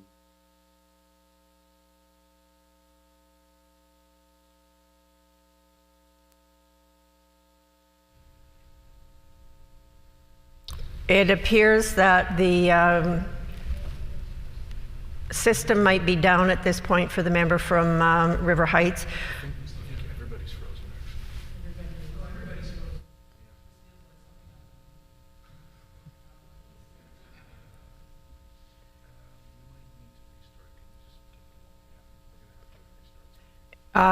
I am being notified that we have to restart something on the system. So if you can just give us a moment.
I would like to just indicate to the member for River Heights that we've got a technical problem here and he is not being heard. We have to reboot the system. So I would ask the member just to hold on his petition. If he could remember where he ended up about a minute ago. That's where we can restart his petition. So if he could just wait for my signal, we would appreciate it.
Okay, for the honourable member for River Heights, because he's been interrupted now again, I would ask him if he could please start at the beginning of his petition. The honourable member for River Heights.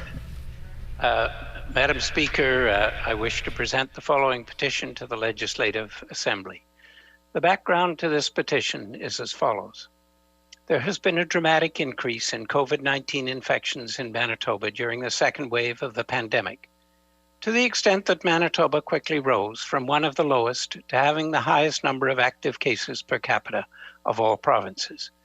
The resurgence in cases is worse because the provincial government was not prepared for the pandemic, resulting in very long wait times for COVID-19 tests and people waiting for up to 7 days to get results.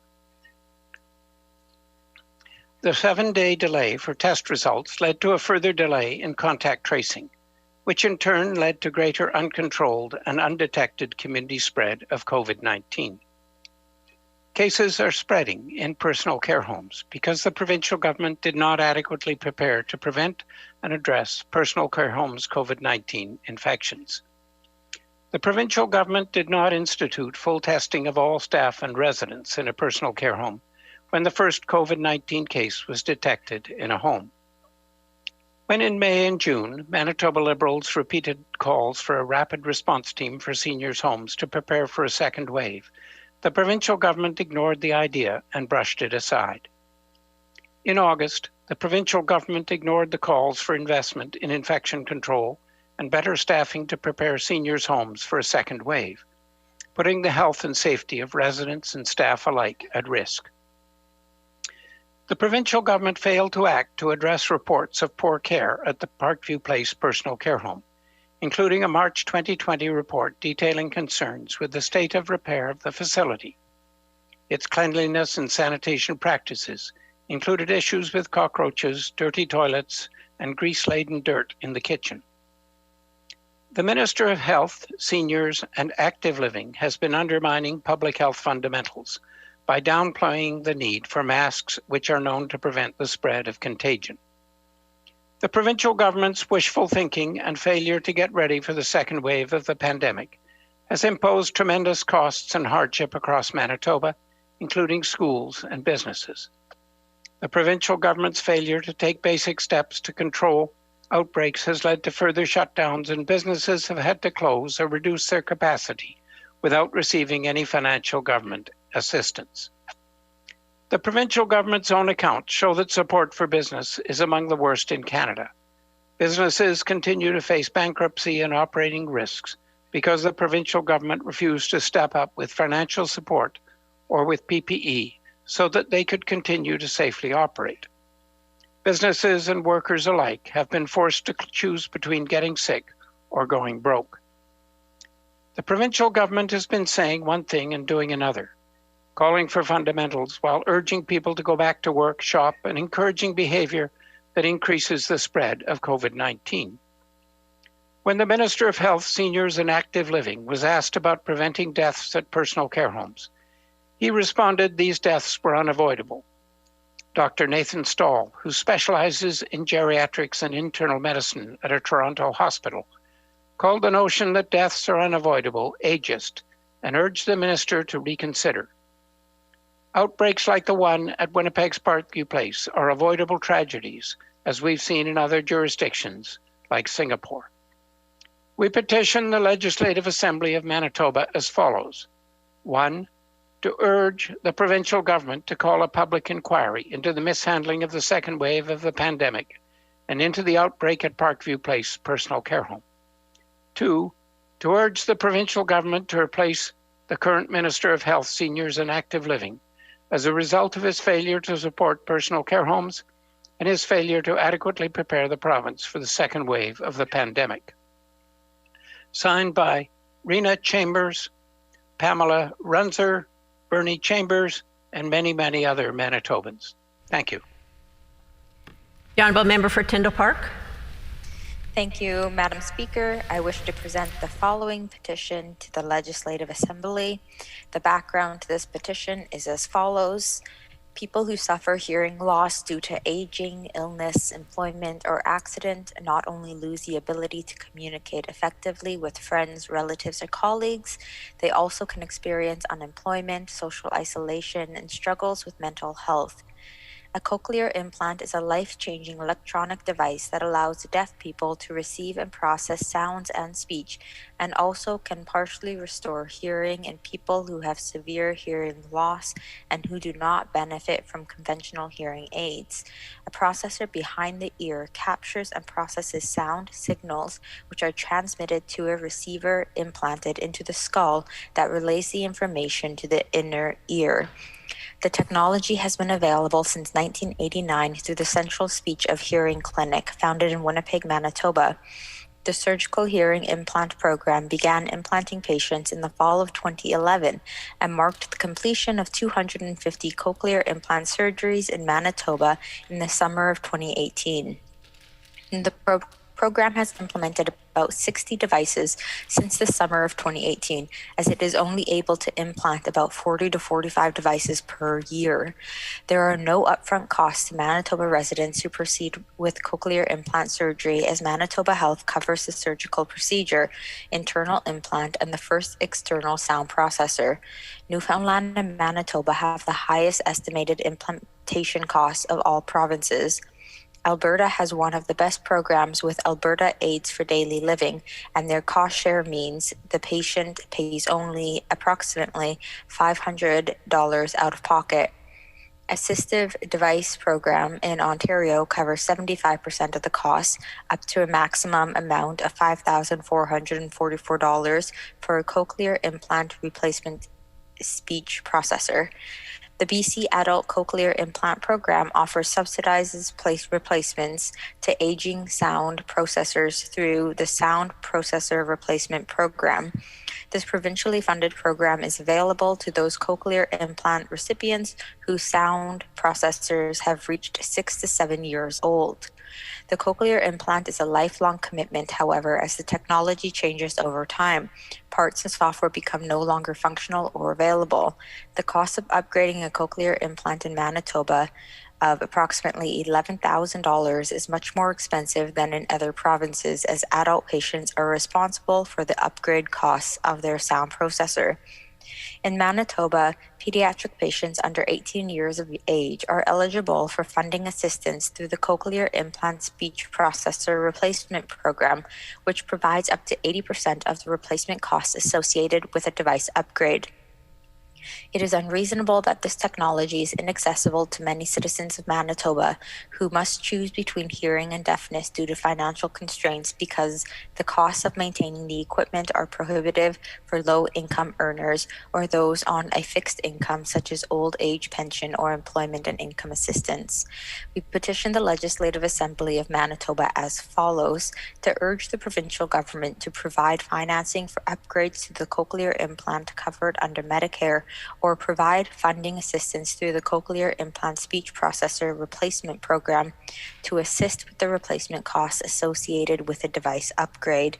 This petition has been signed by many Manitobans. The Honourable Member for Flin Flon.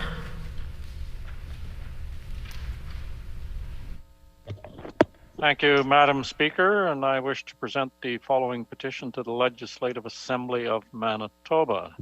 The background to this petition is as follows. Number one, the provincial government plans to close the Dauphin Correctional Centre, DCC, in May 2020.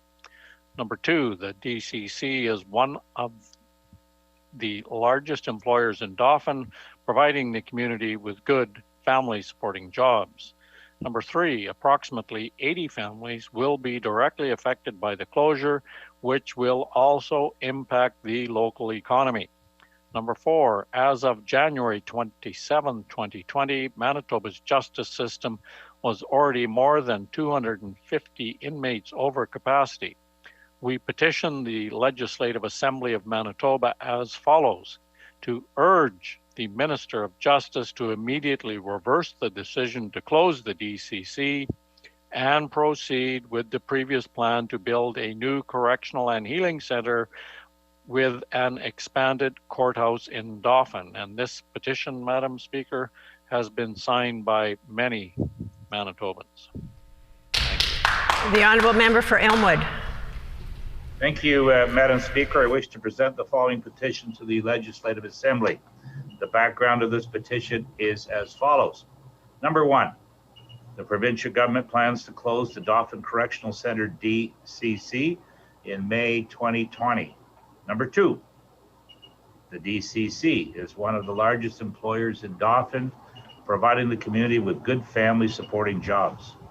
Number three, approximately 80 families will be directly affected by the closure, which will also impact the local economy. Number four, as of January 27, 2020, Manitoba's justice system was already more than 250 inmates over capacity. We petitioned the Legislative Assembly of Manitoba as follows: to urge the Minister of Justice to immediately reverse the decision to close the DCC and proceed with the previous plan to build a new correctional and healing center with an expanded courthouse in Dauphin. And this petition has been signed by many, many Manitobans. The Honourable Member for Notre Dame. Thank you, Madam Speaker. I wish to present the following petition to the Legislative Assembly. To the Legislative Assembly of Manitoba, the background to this petition is as follows. The provincial government plans to close the Dauphin Correctional Centre, the DCC, in May 2020.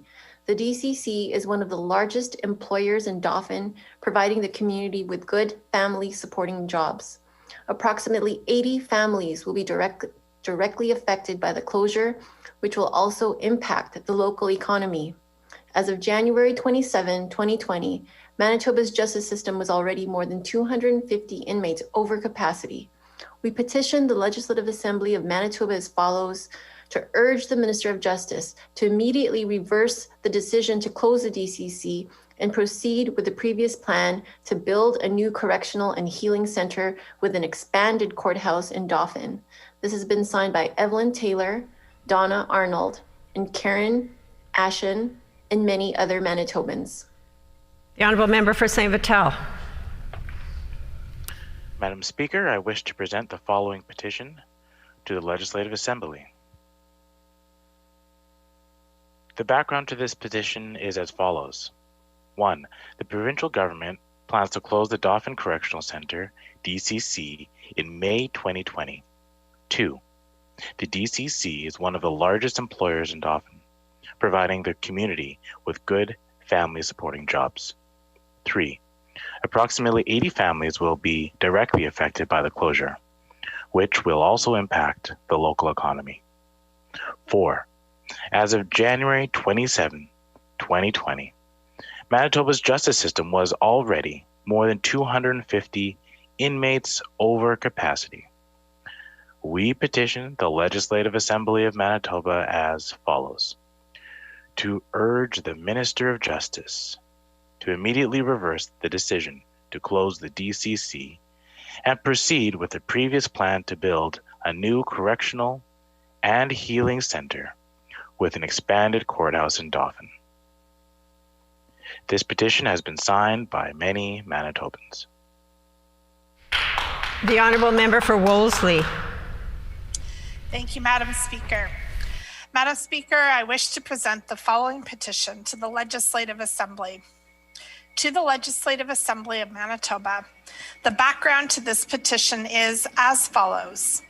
The provincial government plans to close the Dauphin Correctional Centre in May 2020. The DCC is one of the largest employers in Dauphin, providing the community with good family supporting jobs. Approximately 80 families will be directly affected by the closure, which will also impact the local economy. As of January 27, 2020, Manitoba's justice system was already more than 250 inmates over capacity. We petition the Legislative Assembly of Manitoba as follows: to urge the Minister of Justice to immediately reverse the decision to close the DCC and proceed with the previous plan to build a new correctional and healing center with an expanded courthouse in Dauphin. This has been signed by many Manitobans. Thank you. The Honourable Member for St. James. Thank you, Madam Speaker. I would like to present the following petition to the Legislative Assembly. The background to this petition is as follows. Number one, the provincial government plans to close the Dauphin Correctional Centre in May 2020. Two, the Dauphin Correctional Centre is one of the largest employers in Dauphin, providing the community with good family-supporting jobs. Three, approximately 80 families will be directly affected by the closure, which will also impact the local economy. And four, as of January 27th, 2020, Manitoba's justice system was already more than 250 inmates over capacity. We petition the Legislative Assembly of Manitoba as follows: to urge the Minister of Justice to immediately reverse the decision to close the Dauphin Correctional Centre and proceed with the previous plan to build a new correctional and healing centre with an expanded courthouse in Dauphin. This has been signed by many Manitobans. The Honourable Member for the Maples. Thank you, Madam Speaker. I wish to present the following petition to the Legislative Assembly of Manitoba. The background to this petition is as follows. Number one, the provincial government planned to close Dauphin Correctional Centre, DCC, in May 2020. Number two, the DCC is one of the largest employers in Dauphin, providing the community with good family-supporting jobs. Number three, approximately 80 families will be directly affected by the closure, which will also impact the local economy. Number four, as of January 27, 2020, Manitoba justice system was already more than 250 inmates over capacity. We petition the Legislative Assembly of Manitoba as follows: to urge the Minister of Justice to immediately reverse the decision to close the DCC and proceed with the previous plan to build a new correctional and healing center with an expanded courthouse in Dauphin. This has been signed by many, many Manitobans. Thank you. The Honourable Member for Point Douglas. Miigwech, Madam Speaker. I wish to present the following petition to the Legislative Assembly of Manitoba. The background to this petition is as follows. 1. The provincial government plans to close the Dauphin Correctional Centre, DCC, in May 2020. 2. The DCC is one of the largest employers in Dauphin, providing the community with good family-supporting jobs. 3. Approximately 80 families will be directly affected by the closure, which will also impact the local economy. 4. As of January 27, 2020, Manitoba's justice system was already more than 250 inmates over capacity. We petition the Legislative Assembly of Manitoba as follows: to urge the Minister of Justice to immediately reverse the decision to close the DCC and proceed with the previous plan to build a new correctional and healing center with an expanded courthouse in Dauphin. And this is signed by Destin Yakuak, Joseph Didiak, and Heather Didiak. Miigwech. The Honourable Member for Fort Garry. Thank you, Madam Speaker. I wish to present the following petition to the Legislative Assembly. To the Legislative Assembly of Manitoba. The background to the petition is as follows. 1. The provincial government plans to close the Dauphin Correctional Centre, DCC, in May of 2020. 2. The DCC is one of the largest employers in Dauphin, providing the community with good family-supporting jobs. 3. Approximately 80 families will be directly affected by the closure, which will also impact the local economy. 4. As of January 27, 2020, Manitoba's justice system was already more than 250 inmates over capacity. So we petition the Legislative Assembly of Manitoba as follows: to urge the Minister of Justice to immediately reverse the decision to close the DCC and proceed with the previous plan to build a new correctional and healing center with an expanded courthouse in Dauphin. And this has been signed by many Manitobans. Thank you. The Honourable Member for Concordia. Thank you very much, Madam Speaker. I wish to present the following petition to the Legislative Assembly. And the background to this petition is as follows. Number one, on September 4th, 2020, the provincial government announced that cancer care outpatient services will be cut at the Concordia Hospital and Seven Oaks General Hospital effective December 2020. Number two, closing 2 cancer care sites in Winnipeg will mean a third of existing sites are lost, with increased burdens placed on outpatient cancer services at the Health Sciences Centre and St. Boniface Hospital. Number three, the cut of these outpatient services has provoked concerns from healthcare workers and cancer care nurses alike, who have stressed to the provincial government that the cut is, quote, contrary to what the CCMB's goals of patient care are, and would most certainly increase the burden for the people they are trying to help. Number four, cancer care nurses have also noted that, quote, this decision has more to do with saving money rather than what is in the best interest of patients, end quote. This is further highlighted by a 2019 consulting contract bid, which shows that this cut has been made purely in the interest of fiscal performance and will not improve the quality of patient care. Number five, patients who do not have access to a vehicle or reliable transportation will be hit the hardest by this cut, with the burden falling largely on seniors and Manitobans on low incomes. Number six, cuts within the Winnipeg Regional Health Authority, including the provincial government's closure of the Concordia Emergency Room and Seven Oaks Emergency Room, have already compromised healthcare access close to home for residents of Northeast and Northwest Winnipeg. Number seven, the deterioration of healthcare within the Winnipeg Regional Health Authority has meant increased wait times, compromised patient care, and worsened health outcomes. This will only continue to deteriorate the quality of care for patients while forcing more demands onto healthcare workers. We petition the Legislative Assembly of Manitoba as follows: to urge the provincial government to halt its proposed closure of cancer care sites at Concordia Hospital and Seven Oaks Hospital, while guaranteeing access to high-quality outpatient cancer services in Northeast and Northwest Winnipeg. And this petition, Madam Speaker, was signed by many Manitobans. Grievances? Orders of the day. The Honourable Government House Leader.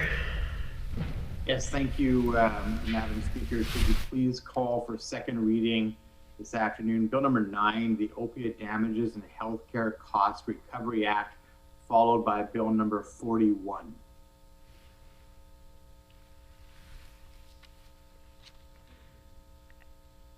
It has been announced that the House will consider second reading of Bill number 9 this afternoon, followed by Bill number 41. I will therefore call second reading of Bill number 9, the Opioid Damages and Healthcare Costs Recovery Act. The Honourable Minister of Justice.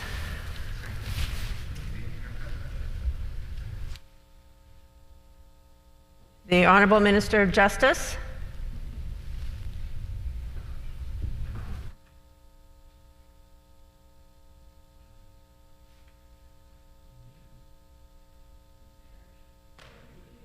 Would the member please unmute his mic? Madam Speaker, can you hear me now? We can hear you now. The Honourable Minister of Justice. Sorry for that. Madam Speaker, I move, seconded by the Minister of Education, that Bill number 9, the Opioid Damages and Healthcare Costs Recovery Act, be now read a second time and referred to a committee of this House. It has been moved by the Honourable Minister of Justice, seconded by the Honourable Minister of Education, that Bill number 9, the Opioid Damages and Healthcare Costs Recovery Act, be now read a second time and be referred to a committee of this House. Let him not move his mic up or down because he's popping. We are wondering if the member could move his mic perhaps a little bit, maybe up. There's a lot of popping that's coming with his voice coming over the microphone. So if he can just try to alter his, maybe his alter the microphone, and maybe that will help. The Honourable Minister of Justice. Okay, thank you very much, Madam Speaker. If there's any issues, you can flag it for me. Pleased to have an opportunity to present this bill to the Legislature. Bill 9. Order, please. Okay, there is a fair bit of popping coming. We can hear a lot of crackling. I wonder if the member could try to move his microphone maybe up and try again. The Honourable Minister of Justice. Thank you, Madam Speaker. The Opioid Damages and Healthcare Cost Recovery Act. That's better? Yes. Thank you very much. So the purpose of Bill 9 is to allow Manitoba to participate in a class action lawsuit already underway in British Columbia, as well as related proceedings involving the opioid industry. The class action, which was commenced by the province of British Columbia in August of 2018, seeks recovery from over 40 defendant companies involved in the manufacture, distribution, and sale of opioid drugs in Canada for costs that their conduct has caused to provincial healthcare programs. In 2018, British Columbia introduced their own statute to help facilitate the prosecution of the class action. Bill 9 is modeled on the BC statute, as well as similar statutes that have been enacted in other provinces. These statutes are in turn modeled on the tobacco cost recovery legislation, which has been used to pursue litigation against the tobacco industry for healthcare costs incurred as a result of its conduct. Bill 9 provides Manitoba with a direct and distinct cause of action against a manufacturer or wholesaler of opioids to recover the cost of healthcare benefits caused by an opioid-related wrong. The legislation confirms Manitoba's right to participate in an action commenced by another province on behalf of all provinces and territories. The legislation also addresses certain procedural and other matters in litigation, including allowing the province to prove damages on an aggregate basis using population-based evidence instead of considering the healthcare costs of individual residents who incurred opioid-related harm. Similar statutes have been enacted in Ontario, Alberta, Newfoundland and Labrador, and Nova Scotia. Saskatchewan has also introduced similar legislation. It is expected that each province that plans to participate in the class action will pass supporting cost recovery legislation. Bill 9 builds on investments by this government in prevention, support, and recovery from the harms caused by opioid addiction, and with a special focus on children and youth, and addressing recommendations from a number of reports, including Virgo, the Illicit Drug Task Force, and the Community Wellness and Public Safety Alliance. We will now join other provinces and territories to take on the pharmaceutical companies that have created such significant and ongoing harm.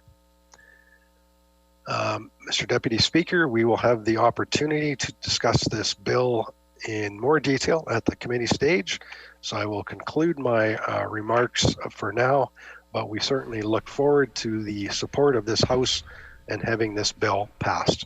Thank you very much. A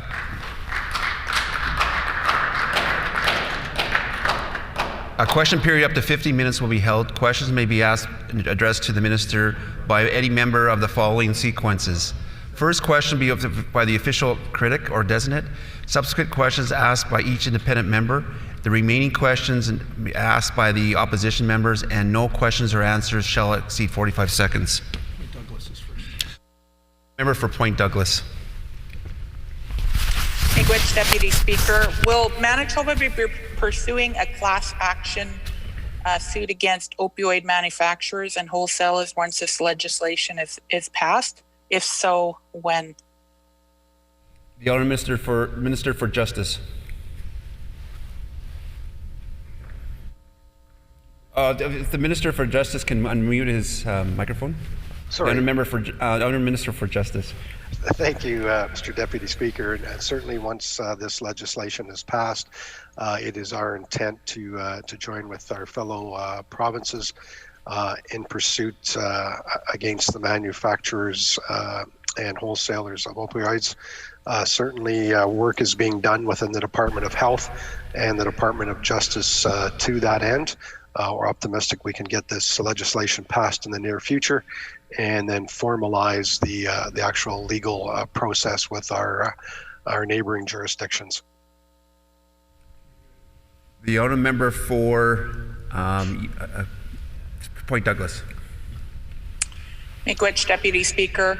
The Minister alluded to joining other provinces and bringing forward legal action. Can the Minister tell us which provinces and jurisdictions that they'll be partnering with? The Honourable Minister for Justice. Thank you, Mr. Deputy Speaker. This legal suit originally started with the province of British Columbia.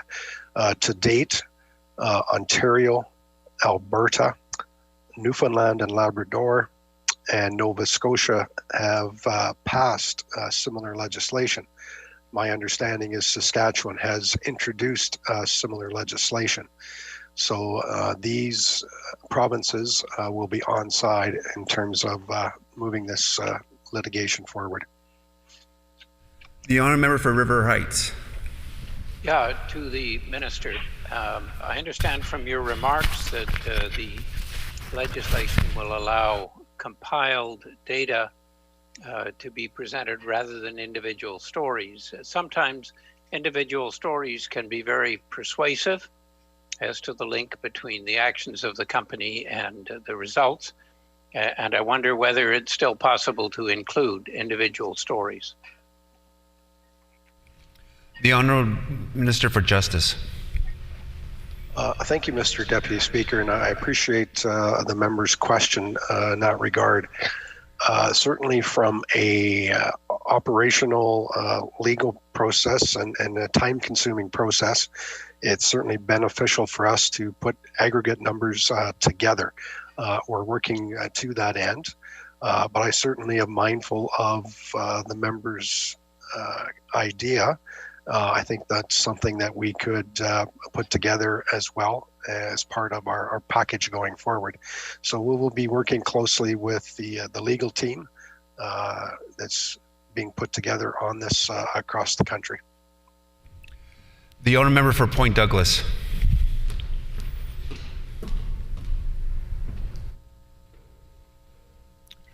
Miigwech, Deputy Speaker. Sorry, I was having trouble unmuting my mic. Would the Minister agree that more needs to be done to combat the addictions crisis that Manitoba is facing? The Honourable Minister for Justice. Thank you, Mr. Deputy Speaker. Clearly, the opioid challenge is certainly here in Manitoba. We know other jurisdictions are facing probably a greater challenge with opioids, and I point to our friends in British Columbia. Clearly, as we go through the COVID crisis, we've noticed a switch in terms of people using different drugs. Certainly, this is an issue here in Manitoba. We have been investing money, millions of dollars over the last several months in terms of dealing with mental health and addictions. We're focused on... The Honourable Minister's time is up. The Honourable Member for River Heights. Yeah, I asked the Minister, clearly what's important here is the, excuse me,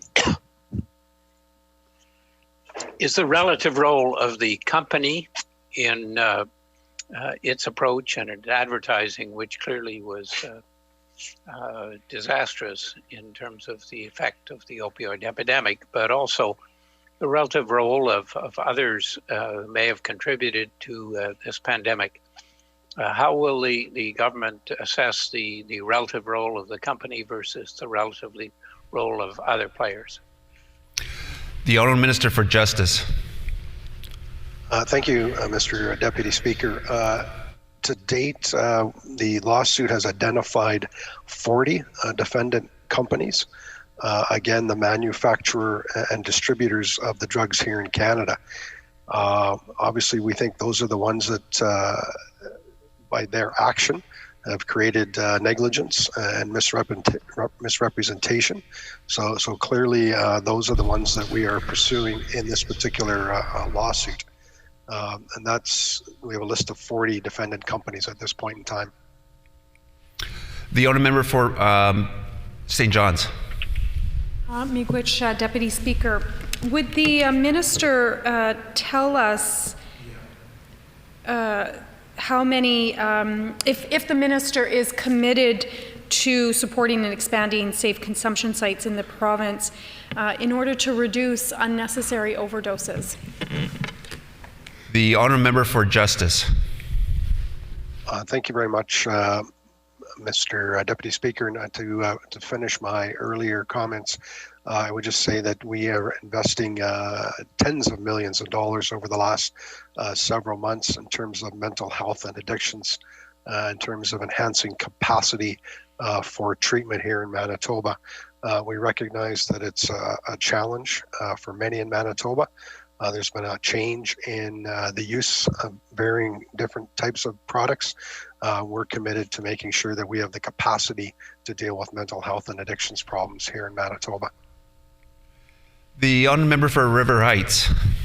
Yeah, to the minister, if this lawsuit is successful and there is significant monies coming into the province as a result of this lawsuit, what is the minister's plans in terms of the disposition of those monies? Will they go into general revenue? Will they go into a fund to improve prevention and care for people with opioid addictions, or will they go to the people who have been the victims and their families?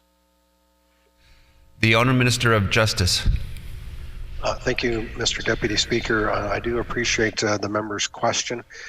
Clearly, what we're seeking here are damages and costs that have been associated with the healthcare system in Manitoba because of individuals that have faced opioid use. So clearly, we're out of pocket for money as a government. Unfortunately, this lawsuit will probably take several years to unfold.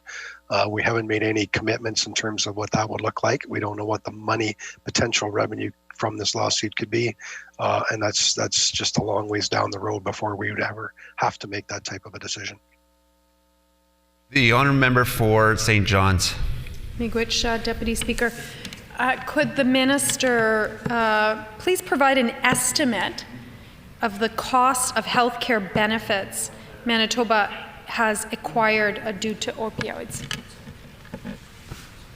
The Honourable Minister for Justice. Mr. Deputy Speaker, I'm not sure exactly I understood the question, but maybe the question was around what type of costs have we incurred as a result of opioid use in Manitoba. That's something that Department of Health is trying to determine what the aggregate numbers are in terms of our expenses to date as it relates to opioid use here in Manitoba. So I don't have a figure for her at this particular time, but as we work through the lawsuit, we're hoping to be able to put a number to that. The Honourable Member for River Heights. To the minister, I wonder if the minister could review with us the history of previous lawsuits along this line. I think there was one cooperative in terms of smoking, for example, and its dangers and the costs associated with that. What's been the history of Manitoba's efforts in such lawsuits? The Honourable Minister for Justice. Thanks, Mr. Deputy Speaker. I appreciate that question. We're currently in litigation in terms of the tobacco industry right now. Again, it's very similar. It's a class action where we're joining in with, I think, almost every other province in the country. Again, these are very time-consuming litigation because we do have a number of stakeholders involved in this. I expect by the time we get into the actual litigation, we'll probably have more provinces on side, and it just takes a long time to work through those processes, and we will have to be gathering our own information in terms of our costs. The Honourable Minister's time is up. The Honourable Member for St. John's. Which Deputy Speaker, will the Minister commit to making naloxone an unscheduled drug? The Honourable Minister for Justice. Thank you, Mr. Deputy Speaker. I will defer to the Minister of Health on that question. The Honourable Member for River Heights. Yeah, I wonder if the Minister could outline the extent of the team that he's putting together to pursue this lawsuit. Who's going to be on the team? What sort of costs will be required in order to pursue this lawsuit together with the other provinces? The Honourable Minister for Justice. Thank you very much, Mr. Deputy Speaker. Again, appreciate that line of questioning. There is work being done within Department of Health as we speak in terms of trying to aggregate some of the dollar figures that we would see here in Manitoba. Certainly we have staff within Manitoba Justice working on this file. We'll take direction from the legal team that is already assembled on behalf of the province of British Columbia and now other jurisdictions that have joined into that litigation as well. The Honourable Member for St. John's. Miigwech, Deputy Speaker. We know that these cases have made their way through the courts in the U.S. I'm wondering if the Minister has a sense of how long this litigation will take until there's actually a decision made and rendered. The Honourable Minister for Justice. Thank you, Mr. Deputy Speaker. I wish I could provide further information to the member on that question. These litigations, because of the nature, will certainly take quite some time. I unfortunately don't have a crystal ball to look down the road, but I know when we looked at the tobacco litigation, it's certainly taken a number of years to work through. I would expect we're going to be looking at a number of years before this particular litigation comes to bear any fruit. For River Heights. Thank you to the Minister. One of the reasons for pursuing a lawsuit like this is to send a message to other businesses or industries which might get involved in activities which could cause harm. And I wonder if the Minister has given this any thought and whether there are any other groups or industries that the Minister may be considering going after for harm that has been done to people in Manitoba. The Honourable Minister for Justice. Thank you, Mr. Deputy Speaker, and I do appreciate that question as well. There's nothing else top of mind for me right now. Certainly, when we look at this particular case, we look at negligence and misrepresentations being made by these companies. I think appreciate the good doctor's input, and if he sees there's any other areas that he sees that there may be this similar misrepresentation or negligence, we would be more than happy to follow up on that. The Honourable Member for St. John's. Miigwech, Deputy Speaker. As I said just in my previous question, we know that these cases have made its way in the U.S. We know that Purdue Pharma pled guilty in an $8 billion settlement in the U.S. It's an extraordinary amount of money. We don't know what those numbers would be and if there is a judgment in favor of all of the complainants here in Canada. Would the Minister commit that every single cent that is potentially garnered in a settlement, that it would go back to families and communities and individuals that are dealing with addictions? The Honourable Minister for Justice. Thank you, Mr. Deputy Speaker. 2 points to that question. Obviously, we are cognizant of the Purdue situation in the United States. I understand that company has led to some bankruptcy. We are working with other provinces and territories to see if there's an opportunity to claim for healthcare costs in terms of the bankruptcy of Purdue Pharma. And furthermore, I will say that we are continuing to invest to the tune of tens of millions of dollars over the last several months in mental health and addictions. It is our goal to increase the capacity here in Manitoba so that people will have the opportunity to have treatment available to them. We recognize people. The Honourable Minister's time is up. Time for question period has expired. The debate is open. The Honourable Member for St. John's. Miigwech, Deputy Speaker. Put words on the record in respect of Bill 9. Just the other night, actually, Deputy Speaker, and I know I've shared this in the House, just the other night, or actually last night, my Uncle Larry had messaged me on social media, and he asked me when my mom's birthday was. We were not sure if it was November 27th or November 29th. And in fact, my mom's birthday is on November 27th. So in 2 days, my mom would have turned 68. And as I've shared in this House and I've shared publicly before, my mom died of a heroin overdose at the age of 42. My mom left Winnipeg when I was 10. I had moved to Montreal. I ended up staying with my father. And my mom left Winnipeg and moved to Vancouver and spent the last 14 years of her life in Vancouver, and particularly in Vancouver's downtown east side, which is actually one of the most poverty-stricken constituencies or areas across Canada that deals with a myriad of issues, including addictions. And my mom spent the last 14 years of her life there.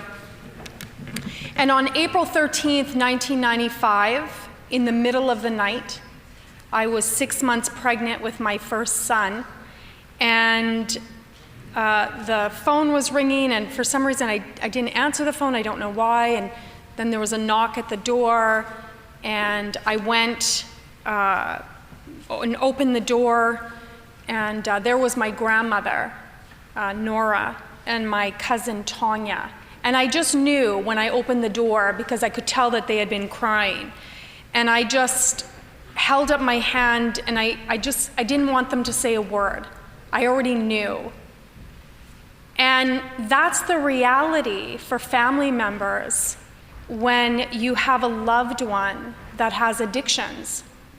I knew and had prepared myself for years that eventually my mom would lose her life to heroin, and she did. My mom died by a SkyTrain by Vancouver's downtown east side, somewhere around there. She died in a bathroom stall. At that time in Vancouver, the heroin that was going around was so pure. It was called white china. It was actually heroin that was mixed with fentanyl. And around that time, people were overdosing, like immediately. And I guess my mom had gotten some of that, had went into the bathroom stall, as she often did, and as people with addictions often do. And she shot up, and she collapsed on the floor in a dirty bathroom. And she was found. The ambulance was called, but by the time she made it to the hospital, she died. She had died of an overdose. And as much as we know as family members that that is a reality. It never quite prepares you, obviously, because I think as family members, there's always this sense of hope that your loved one is going to get themselves together. There's a sense of hope that, you know, if you just show your loved one love, they're going to get through it. And unfortunately, it doesn't work like that. Oftentimes, addiction is so powerful that it completely overwhelms you and you are unable physically, spiritually, mentally, and emotionally to leave that. And the reality is that people want to leave that. I would suggest to you that there are no folks that I know with addictions that want to be in those places or those spaces where they can't get out of, and that they know that at any moment their life can be taken. Nobody wakes up and wants that for themselves. I've shared in the house that, a couple of months later, my son, Jonah, my first son, was born. And then a couple of years later, I had my second son, Nichanis. They grew up without a grandmother. And it breaks my heart that both of my boys don't have any grandparents, including my mom. As difficult as my relationship was with my mom, because my mom was addicted to drugs from very, very early on. I think I was maybe 1 or 2 years old, and she started, unfortunately, down this path. And so as difficult as that relationship was with my mom, she would have been a great grandmother in the capacity that she could have had. And she would have loved my sons. And it's, difficult to not be able to give to your sons something that you know that my mom would have wanted to give to them. My mom would have wanted to be there for them as their grandmother, but she just couldn't. And so I share all of that because, I don't think that any of us are immune to having loved ones with addictions. It doesn't matter if you work in this grand building, or if you are, you find yourselves on very disadvantaged, marginalized communities. We are all affected by folks, loved ones, citizens, relatives, Manitoba relatives who are facing addictions. And so, Deputy Speaker, I do support Bill 9. I think it is important that those that are responsible are held accountable for the role that they play in the addictions crisis that we have, not only in Manitoba and not only across Canada, but certainly across North America. Addictions has such a devastating effect on the lives of families and individuals. And I think that many of us will remember several years back, our former colleague, James Allen, who was the MLA for Fort Garry Riverview, who I absolutely loved. He is such a good human being. He's so kind and so generous and so genuine. And he was one of those men that when they say that they're a feminist, or they say that they support women, he meant it. He was. I had a lot of trust for James, and it takes me a long time to trust people, and certainly it takes me a long time to trust men for a variety of different reasons. But I trusted him. He was such a good mentor, and he's such a beautiful human being. And in that love and that genuineness of him, you will recall, Deputy Speaker, that we had a private member's resolution that came to the floor that he brought. And it was about having the government take serious the issue of addictions here in Manitoba. And I remember I was a new MLA, and I saw, and I had so many teachings from James Allen on how to be a good MLA. And one of the teachings that I had that day when he had his private members resolution was he had families in the gallery, and they came to hear the debate on the resolution. And I remember as he was giving his speech to his resolution, he looked at the families, and he dedicated his speech to the families, and he spoke to the families. He wanted families to know that he saw them, that he heard them, that he, as much as he could, understood what they were going through, but more importantly, that he wanted to value the lives of their children.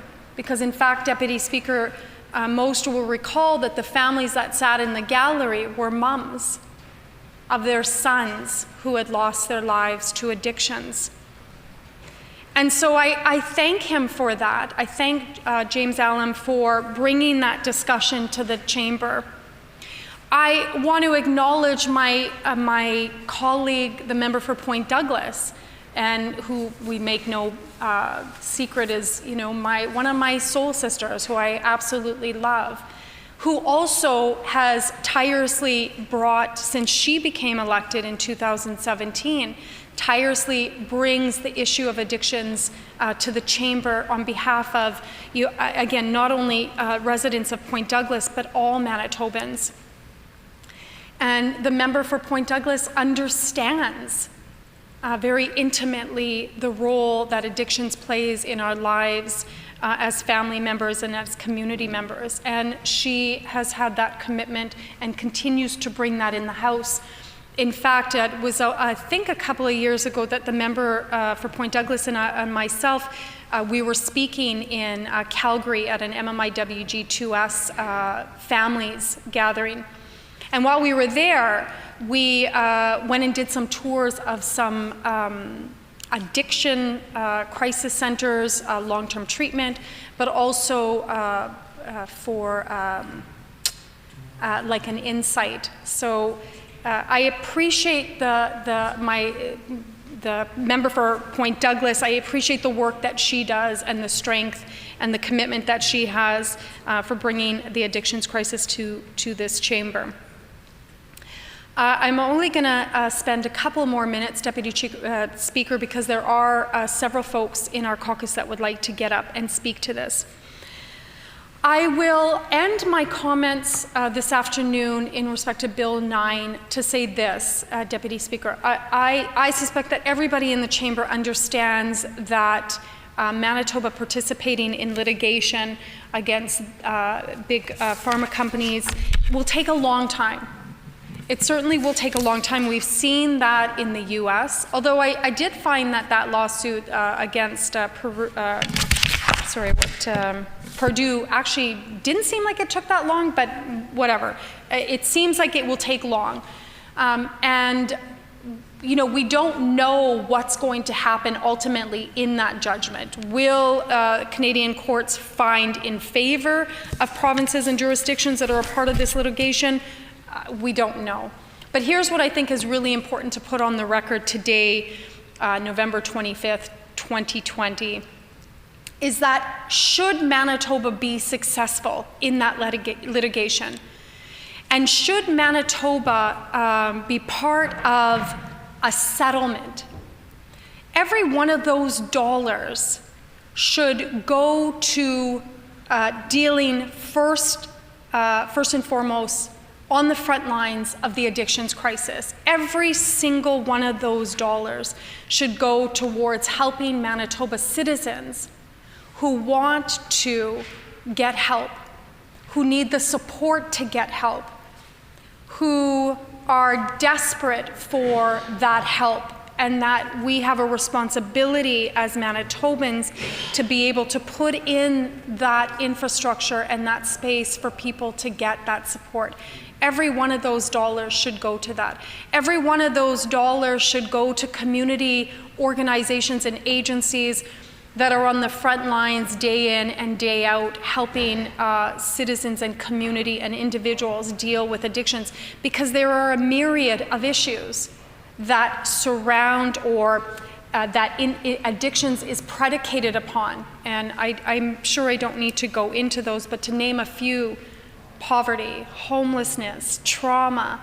We have to deal with those underlying reasonings and conditions in which people develop addictions, to deal with the trauma and deal with those things. So my hope is that when the judgment is rendered, and if it is positive in our favor, that all of those dollars go to community and to organizations. Because so many years later, it would have been nice to be able to celebrate in a couple of days my mom's birthday with my sons. My mom would have been turning 68. It would have been nice to be able to celebrate with her. Instead, I just have to, mention to my boys that it's their grandmother's birthday. And no family should go through that. Moms should not lose their children. Daughters shouldn't lose their moms or their fathers. And children should be able to have their grandparents. And so I say miigwech, Deputy Speaker. The honourable member for Southdale. Thank you, Mr. Deputy Speaker. I'm pleased to have this opportunity to put remarks on the record in support of Bill 9, the Opioid Damages and Health Care Cost Recovery Act. As the Minister of Justice mentioned, the bill will allow Manitoba to participate in a class action lawsuit already underway in British Columbia, as well as related proceedings involving the opioid industry. Now, BC, Ontario, Alberta, Nova Scotia, those are some of the provinces that have already enacted similar legislation, and Saskatchewan has introduced legislation as well. Mr. Deputy Speaker, while it's important to hold this industry to account, we also recognize that there is an immediate need to enhance addictions and mental health supports in Manitoba, and our government has certainly taken action. Mr. Deputy Speaker, when someone is struggling with the challenges of addiction, having programs to guide them down the long road to recovery can make all the difference in the world. And hope, Mr. Deputy Speaker, is what our government offers with frontline investments of $42 million in mental health and addiction supports in the last 7 months alone. And I just want to pause to say to the member of St. John's my deepest condolences. I don't think there's a specific timeline or a time that you can express condolences to an individual. And I remember when I was studying psychology at the University of Manitoba, we learned that the strongest bond in a family is the bond between a mother and a daughter. And I just want to say how sorry I am to hear of the loss of her mother to heroin. And I know as well that the member for Point Douglas has shown interest and has asked several questions in the House about addictions and opioid. And so with the time that I have today, I want to expound on some of the investments our government has made. So in October, the new RAM clinic, and the Minister of Health spoke of this clinic today in the House in Portage-la Prairie, and our hub investments. So the investments in the hub and the new clinic is expected to be more than $650,000 per year. Southern Health has also provided an additional $360,000 in one-time renovation costs. In September, a request for proposal was issued to expand 24/7 community drop-in capacity for people with addiction and mental health issues. Again, in the same month, new addiction supports for Health Sciences Center, Winnipeg's emergency department, and I was so pleased to be on site for that announcement. In July, $1.1 million to expand eating disorder programs at HSC again, as well as create a safe nutrition clinic for people living with eating disorders. And in June, there was like 4 announcements. We doubled access to take-home naloxone kits, new services to support newcomers with post-traumatic stress disorder. And having worked in immigration and settlement and newcomer supports, I know how important those investments are to our newcomers. New supportive recovery housing units, and then the Bruce Oak Recovery Center. And again, Mr. Deputy Speaker, $3.5 million was provided to the Bruce Oak Recovery Center to enhance access to mental health and addiction treatment. The center will also add 50 residential addiction treatment beds in the addiction treatment system in our province. And I'm really looking forward to cutting the ribbon or being there for the cutting of the ribbon when this facility opens in 2021. And then in education programs for people with dementia and their caregivers offered by the Alzheimer's Society of Manitoba, and we thank that organization for all the great work that they're doing. Internet-based therapy service programs to help Manitobans cope with COVID-19, with the closure of many walk-in clinics and in-person supports by psychologists, psychiatrists, and counselors. I'm so thrilled to see that our government has taken steps to make these services available online. And then peer support and family support services as well, $1.5 million over 3 years. And of course, we have social impact bonds, Mr. Deputy Speaker, to help Manitobans quit smoking. These investments are building on initiatives that occurred throughout 2019, and they will continue into at the end of this year and 2021. So thank you, Mr. Deputy Speaker, for this opportunity. And I have heard that the member for St. John's is supportive of this bill, and it is my hope that all the members opposite will also stand and speak in support of the bill. Thank you.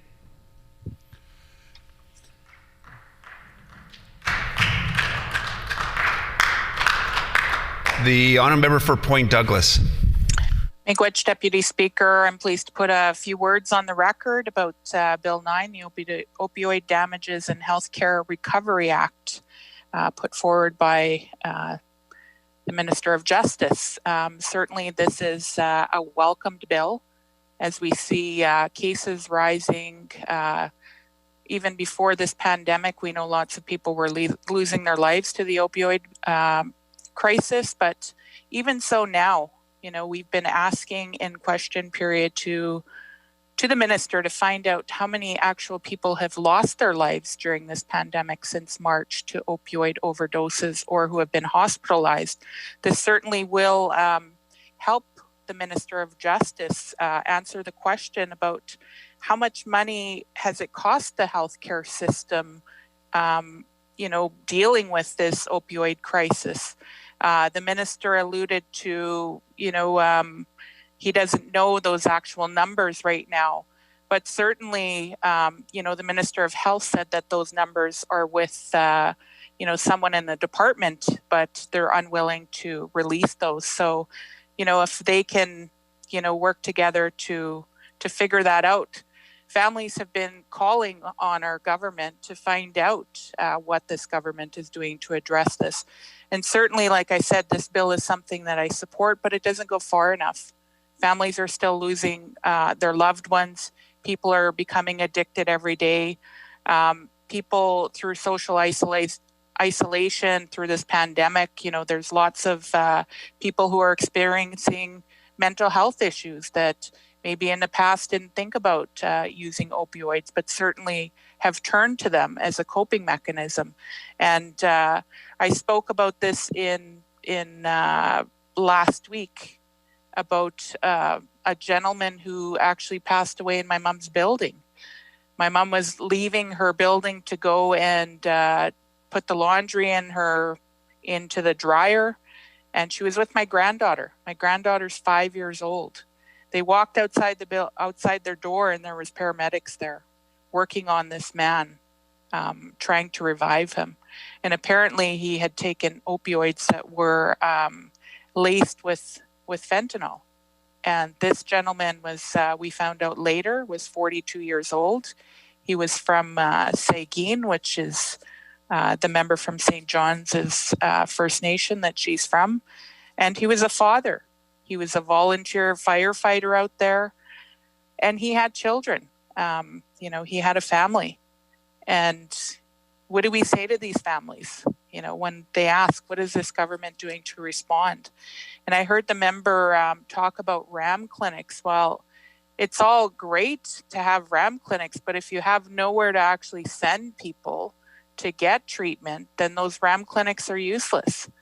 We've heard right from frontline workers that are, trying to refer clients to treatment services, that there's no beds available. Last week or a week and a half ago, we heard that Main Street Project, the detox had to close because of staffing issues. They went down from 25 clients living in residence, going through treatment, to 7. And we recognize it's because of the pandemic, but this government has a responsibility to find and support these organizations and finding extra space to house those extra people that need treatment. And they also talked about the increase in the amount of people that they're seeing using opioids. They've never seen this amount of people before. We're in a global pandemic, and I recognize that, but this government is failing. They failed to plan, and they're failing Manitobans, and lives are being lost. When people call our office saying that they have nowhere to go, they've been, cut off EIA. Poverty is a real issue. It's a real issue all over the city. It's not just in, Point Douglas. The opioid crisis is happening all over the city.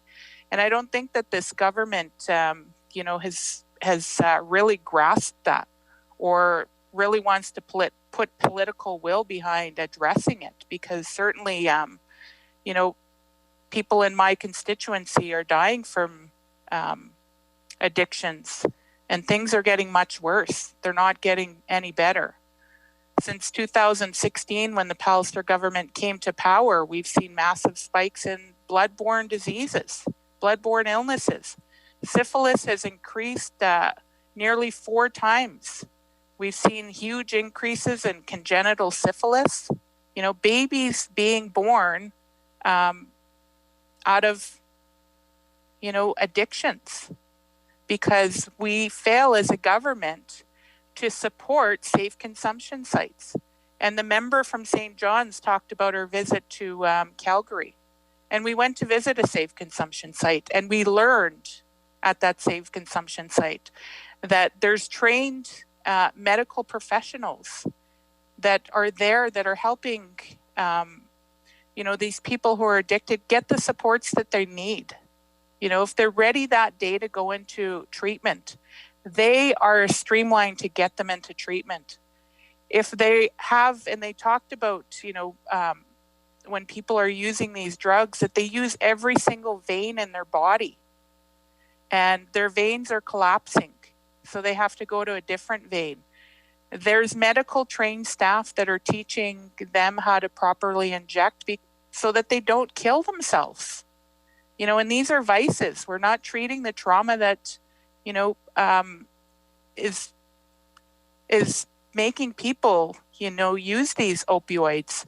When we were there, we also met people who were used that site, but now we're working at that site and working with people and showing them that, hey, you know what, I kicked my opioid addiction, and so can you. And you can be working in this place too, being a mentor to other people. So when, the government, doesn't want to support initiatives like this, it's not that we're supporting people doing drugs.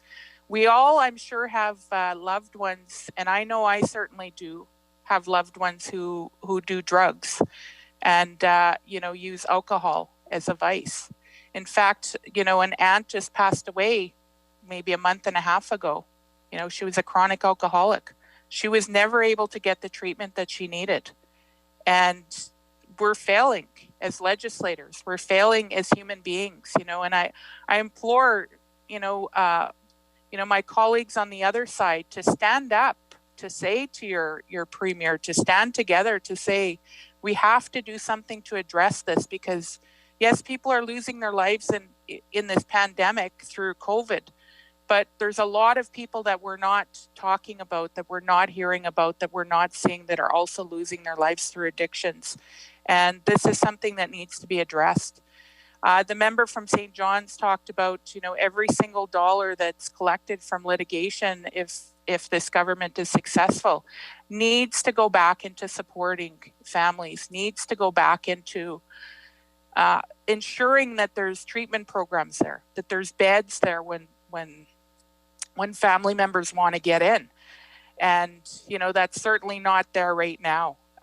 We see families being turned away. We see services being cut. We heard, in Brandon alone, that there's a 400% increase in the amount of needle distribution. We don't have a Bear Clan right now that's out on the street collecting those needles. And our kids are still walking to school, possibly walking by a needle and could get pricked. And there could be, someone that's infected with HIV or hepatitis B, that, that person that, unfortunately doesn't see this needle and may prick themselves, gets infected. In the back of our building here, we have a pretty secluded building and we have an empty lot on the side. Daily, we're having to pick up needles there. And I don't think that this government realizes the crisis that we're in. Like, we just, it's, people are desperate, and I see this every day in, driving down the streets, even going out to pass out some masks that we were given to the homeless population. Like, people are living in tents. They have nowhere to go.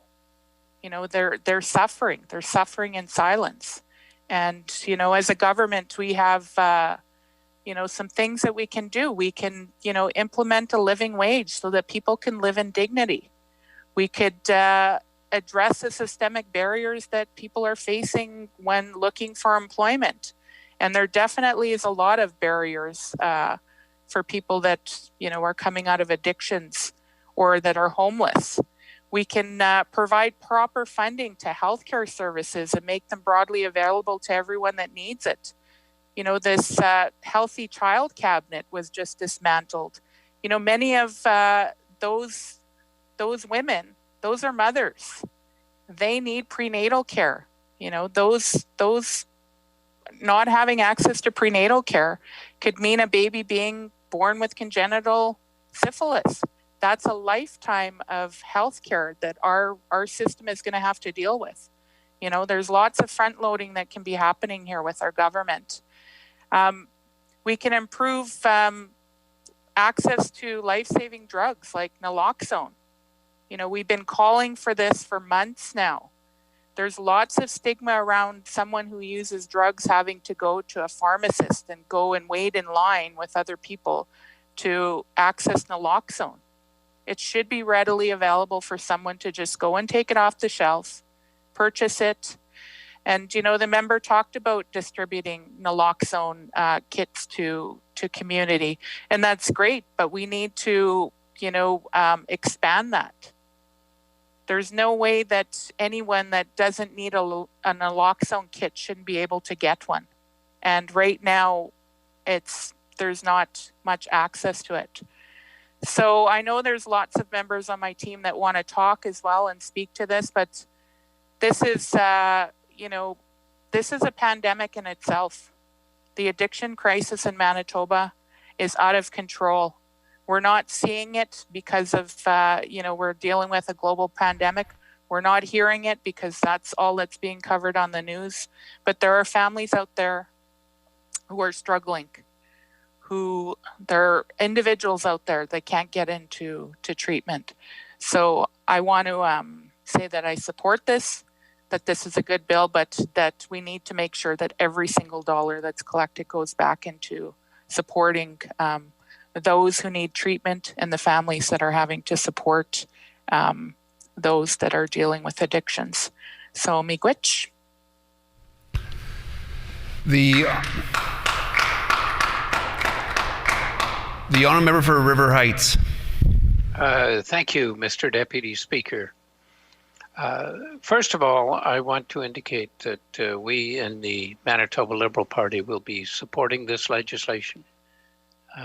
We believe it is important to take a class action lawsuit like this against big pharmaceutical companies which have been involved in promoting the use of opioids. The suit itself, I'm sure, will look at the details and will cover many aspects. I was moved by the story that the MLA for St. John's shared with all of us. And as I suggested to the minister earlier on in question period, I think it would be important that there be some individual stories which are included, as well as the global body of data, which is also extremely important. And although the global body of data to implicate pharmaceutical companies is certainly there, that the other thing, which is also very important, is that people have an understanding of the trauma, of the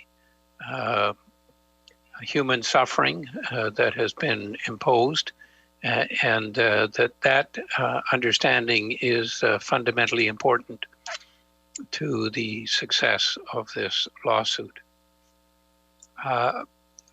It is important to talk about, as the member for Point Douglas has done, the lack of adequate addictions care, treatment in Manitoba.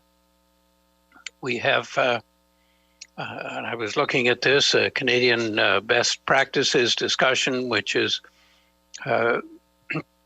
comprehensive in emphasizing the importance of continuity of care and the steps along that route of continuity of care. Clearly, one of the most important aspects of this is being able for individuals who have addictions to be able to get the treatment at the point when they need it. If you have somebody who has reached a point in their life where they're ready for treatment, it can't wait 24 hours or 48 hours. It must be there, and it must be there right then. I note that in the document that was tabled earlier on, that the wait times for adult men for Winnipeg residential treatment is 53 days. That is 53 days too long. That's not acceptable. It's not working for people to have those sorts of delays, and that has to change. I note that for adult women, Winnipeg residential, it's 230 days. That is completely unacceptable. And it's horrifying, in fact, to see that number there and to see how long people will have to wait. A day is almost a lifetime in the of a person who is having a severe addiction and is ready to come forward and want the help that treatment provides. And to not have it there is just bad medicine right? It is a healthcare system which is not working. It is a healthcare system which is not getting the attention that it should. And there may be various components which have been added by the current government, and they should be get some credit for adding money and components in certain areas, but they get really bad marks for the situation where there are long waits. A long wait in this case is just not good treatment. It is not appropriate, and it has to change. We in the Liberal Party would commit to making sure that that change occurs, because we believe that is essential to help people. It is essential if we're going to help people not only address their addictions, but in many circumstances, I have seen and indeed know and have worked with individuals who have turned their lives around after having had addictions. And that happened because, in part, they got the treatment they needed. And we need to make sure that what is possible for some can be possible for many, many more. And the reason that it can be made possible is first and foremost by making sure that there is access to treatment quickly. I want also to talk about the fact that it's not good enough to have a situation where we're have the components here, there, and everywhere of the overall plan to help somebody from the start through the treatment program, through helping them get housing, very often for helping them get the support they need to get back on their feet and to be supported. I think it's really important that all those steps, that there be a continuity of care, that there be the availability of individuals who can help navigate them through those steps, support them through that navigation process. And it's important to recognize the role and the critical role in many circumstances of people who are peer support workers, who have lived experience. These are people who have some understanding of what the individual with addiction is going through and can provide a unique kind of insight and help and encouragement and example of what can happen. I had the good fortune to know a woman who was struggling to provide a little bit of a help, and to watch her as she has come through and taken very significant and important roles in different areas in Manitoba. And it is possible. We need to have more of those messages going around that it is possible to come through challenging circumstances. It is possible to come out the other end, but it needs a robust support. It needs continuous support, and it needs people who can help make sure there's no gaps in the training, that there is the navigation pathway, that there is the peer support, and that this is all part of a program which can make a difference. So we have a responsibility here in Manitoba to address and to help those who have addictions. We are, in this bill, helping with the going after companies which have falsely represented some of the opioid drugs and promoted their use. We also need to look, as I discussed in my in the question period, at other areas. And to the Minister of Justice, I say that there is another example of a poison which he should be looking at. And it is a poison that has been the subject of a number of lawsuits in the United States. It has its own unique challenges in terms of bringing forward lawsuits. But I say to the Minister of Justice that we in the Liberal Party would certainly welcome his efforts in this direction and would be supportive. And the poison that I'm talking about is lead. Lead is a substance which has been long known to be involved in damaging young children's brains. It causes damage even while the infant is in the mother's womb, because lead can get from the mother into the child, into the fetus, into the growing child. And the important area and time of exposure tends to be during pregnancy and in the first 2 or 3 years after. And we have had in Manitoba exposure from industrial uses, from paint, from lead in our city water as a result of lead pipes being used to transport the water. And there are other areas, lead ammunition, which may be significant and which may be important. And of course, there was, for a long time, lead in gasoline in significant amounts. But this lead exposure early on. Order, please. I'm going to ask the member that he is straying from the relevance of the legislation that is before us, and I would like to ask him to bring his comments back to the legislation at hand. The Honourable Member for River Heights. Madam Speaker, we're talking in this legislation about addictions, and I'm going to connect the dots, and that is that there is significant evidence that exposure of young children early on in life to lead and children having high blood lead levels is associated with a significant increase in addictions later in life.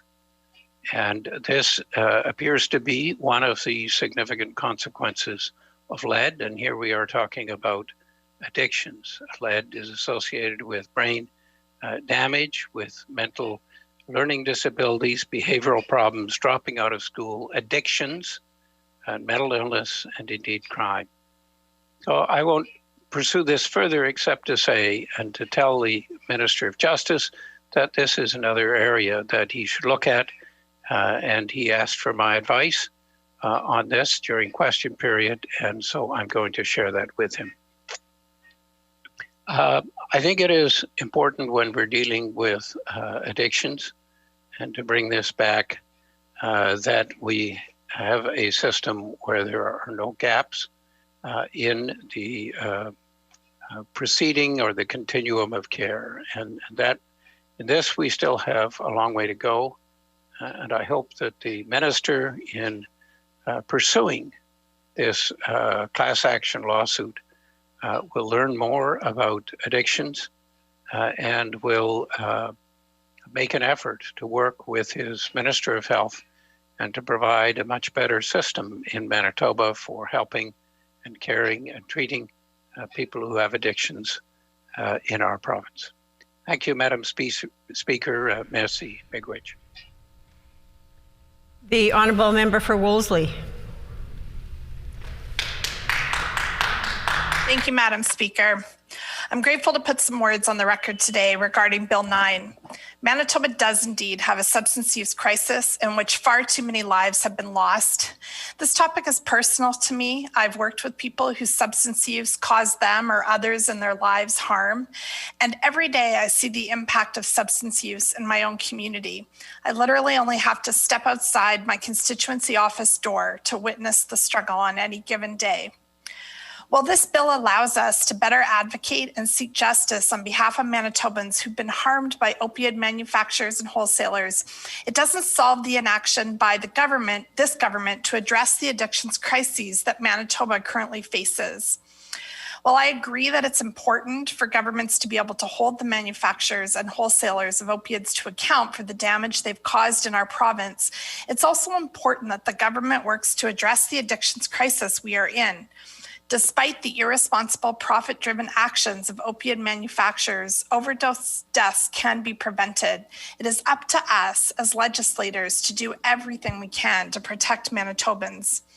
People use substances across all socioeconomic backgrounds. People use substances because it makes them feel good. It helps them relax. It reduces physical or emotional pain. It helps them release stress or escape from traumatic situations or memories.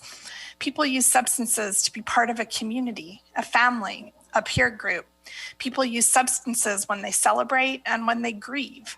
And sometimes people use substances to keep warm, stay awake and alert, or help them sleep in dangerous or terribly uncomfortable situations. Substance use and addiction themselves are not solely the problem of those living in poverty. However, for folks living in poverty or otherwise lacking social safety nets, they are far more at risk of dying or overdosing from substances. I want to remind this legislature that people who use substances are also impacted by structural inequities, impacted by structural inequities are particularly vulnerable to COVID-19. They often experience underlying health conditions, higher rates of poverty, unemployment, homelessness, resulting in overcrowded living conditions, and a lack of access to vital resources.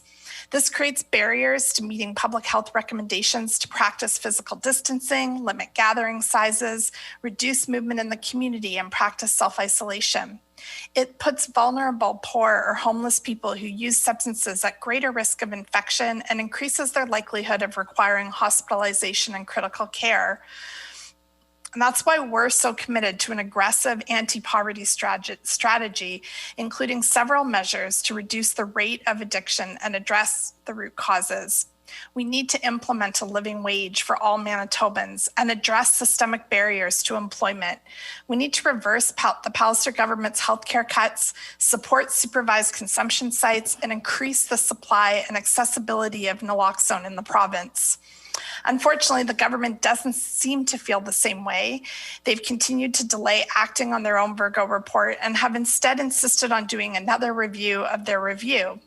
But opiate overdoses have continued to climb in our province to record high levels just in the first 6 months of 2020. Manitoba must make real investments in addiction services and in root causes so Manitobans can get on the journey to recovery as soon as possible. Within the context of the pandemic, in April of this year, the Manitoba Harm Reduction Network delivered a letter to government and to senior health officials in the province calling for urgent action required to ensure the equitable application of public health protections for people who use drugs and are impacted by structural inequalities in Manitoba. This letter was delivered on behalf of 40 organizations, including several from the Wolseley constituency, and 317 individuals, including physicians, nurses, academics, social service providers, and community members throughout Manitoba, calling on the Manitoba government to ensure that people who use drugs in the province have equitable access to public health protections during COVID-19 and to address structural inequities that impact their health and safety. I'm going to share their 4 requests from that letter here today. I'm aware that some of these would require municipal policy and funding, but others are provincial, and all levels of government need to be working together to reduce the deaths and other risks from addictions. On behalf of the Manitoba Harm Reduction Network and the hundreds of signatories, these are their requests and brief explanation. The Manitoba Harm Reduction Network recommends the immediate suspension of municipal bylaws which sanction the displacement of people sheltering in public spaces, as well as the enforcement of public health orders on people who are gathering in public spaces due to homelessness and the closure of services. As a provincial government, we can certainly support this request by working to reduce homelessness through implementing a living wage for all Manitobans, addressing systemic barriers to employment, and increasing low-cost housing. The Manitoba Harm Reduction Network also recommends expanding access to safe supply of all drugs in Manitoba. an evidence-based public health measure that will reduce harms linked to the overdose crisis and provide the necessary infrastructure to help communities contain COVID-19. Some context for that request. As Canada's drug supply is changing and disrupted by the rapid changes to the global economy, action on the provision of a safe supply of all drugs is a critical public health measure during COVID-19. People who use substances are increasingly vulnerable to an unregulated supply of toxic substances, and in the context of COVID-19, are unable to self-isolate while accessing substances. While we need to expand treatment programs, we also need to support people who are not ready to stop using. Our province urgently needs expanded access to clinical care models of safe supply. Safe supply of alcohol and cannabis already exists in our province, and other parts of Canada have expanded safe supply to other substances such as opiates and stimulants. We only need to look to British Columbia and other jurisdictions to learn what has worked in their communities. The Manitoba Harm Reduction Network recommends the scheduling of naloxone to allow distribution by service providers and people who use drugs who are not regulated health professionals. Some context for this request. In the COVID-19 pandemic context and increasing burden on the healthcare system, opiate and overdose poisoning remain a public health priority. People who use substances need viable solutions that will allow them to practice physical distancing without risking overdose and death. Providers in Winnipeg, Selkirk, Swan River, and other Manitoban communities have already reported increases in harms related to substance use as COVID-19 limits access to harm reduction facilities and services. Currently in Manitoba, take-home naloxone kits must be distributed by a health professional. In both British Columbia and Alberta, naloxone has been changed to an unscheduled drug, which can be sold or provided without professional supervision and can be distributed to people by outreach and shelter workers, paraprofessionals, but also peers or people who use substances. This not only improves access, it lifts the distribution work off of healthcare professionals, including EMS and emergency rooms. And finally, the fourth recommendation is that police forces immediately and for the duration of both public health emergencies cease expending resources on the enforcement of simple possession of illicit drugs and related offenses.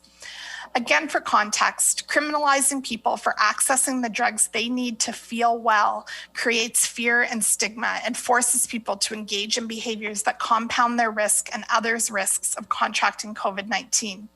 Criminalization of drugs and drug use creates a barrier for those who use substances to adopt public health measures and forces them to access drugs in an unregulated market, necessitating more public interaction than is recommended in the current context. Before I wrap up today, I want to state that I absolutely support this bill, but I will continue to put pressure on this government to address poverty and to fund treatment and supervise consumption sites. I also want to echo the member for St. John's in the request that every dollar gained through a legal suit be directed to frontline services and put into the hands of to provide support for folks struggling with their substance use. Thank you, Madam Speaker.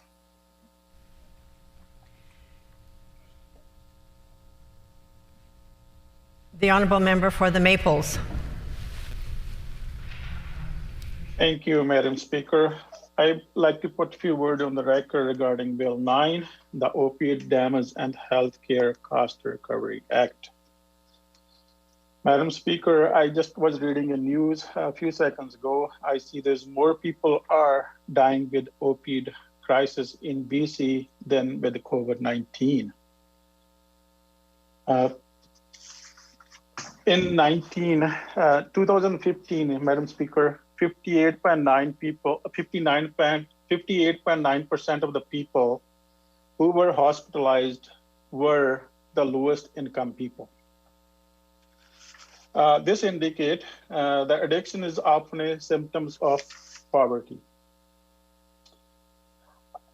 Government should implement a living wage for all Manitobans, addressing systematic barrier to employment, reversing the Pallister government's disaster cut to healthcare, This will help, Madam Speaker. Since 2016, there have been threefold increase in needle distributed in Winnipeg and sevenfold increase across the rest of the province. Madam Speaker, we are wondering where are those needles are going. If they are lying around in the playground area, somebody might get hurt with this. So that's why we are calling on government to support a safe substance use site. Increase the supply and accountability of Nextlan in the province. Madam Speaker, Public Health Agency of Canada's model projects for 2020 suggests that under some scenario, the opioid overdose crisis may recur or surpass levels seen at the height of opioid overdose in 2018. Emergency medical services are often the first point of medical intervention for someone who experiences a suspected opioid overdose. First responders such as paramedics and ambulances crew respond to 911 calls for suspected oversight-related overdose and can administer Nextlan, which was save a person's life.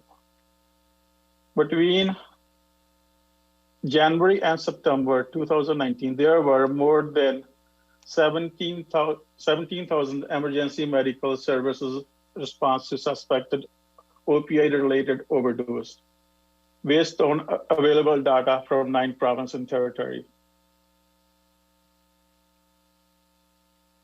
Overdose in Winnipeg are continuing to rise during the pandemic, and first responders are saying it is due to surge in the use of fentanyl and other opioids. Since the pandemic began in March, calls to 911 over substance use and poisoning have increased month over month, according to Winnipeg Fire Paramedics Services. First responders choose Nextlan, the life-saving opioid overdose reversal drug, 316 times between June and mid-July, a 161% increase over the same period last year. The first few months of the pandemic, between March and May, Winnipeg Fire Paramedic Services received 259 calls related to suspected opioid overdose. June saw 144 opioid-related calls, an increase of 227% compared to 44 such calls in June. Madam Speaker, I saw recently a news from the state that Prudent Pharma pleaded guilty to 3 criminal charges, formally admitting its role in an opioid epidemic that was contributed to the hundreds of thousands of deaths over the past 2 decades in the U.S. OxyContin makes admitted impending the U.S. Drug Administration's effort to combat the addiction crisis. If they were doing this in USA, Madam Speaker, I'm sure they would also be doing it in the Manitoba too. It's about time that these drug companies held accountable that role they played in this crisis. Madam Speaker, 16,364 people died of apparent opioid-related overdose in Canada between January 1st and 2016 and March 31st, 2020. That's breakdown to 3,025 people in 2016, 4,150 people in 2017. During this period, there were also 20,523 opioid-related poisoning hospitalization across Canada.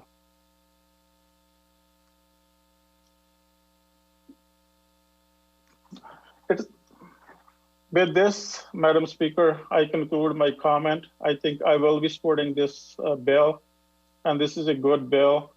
And but again, we need more. Government should be doing more to help these people. Thank you, Madam Speaker.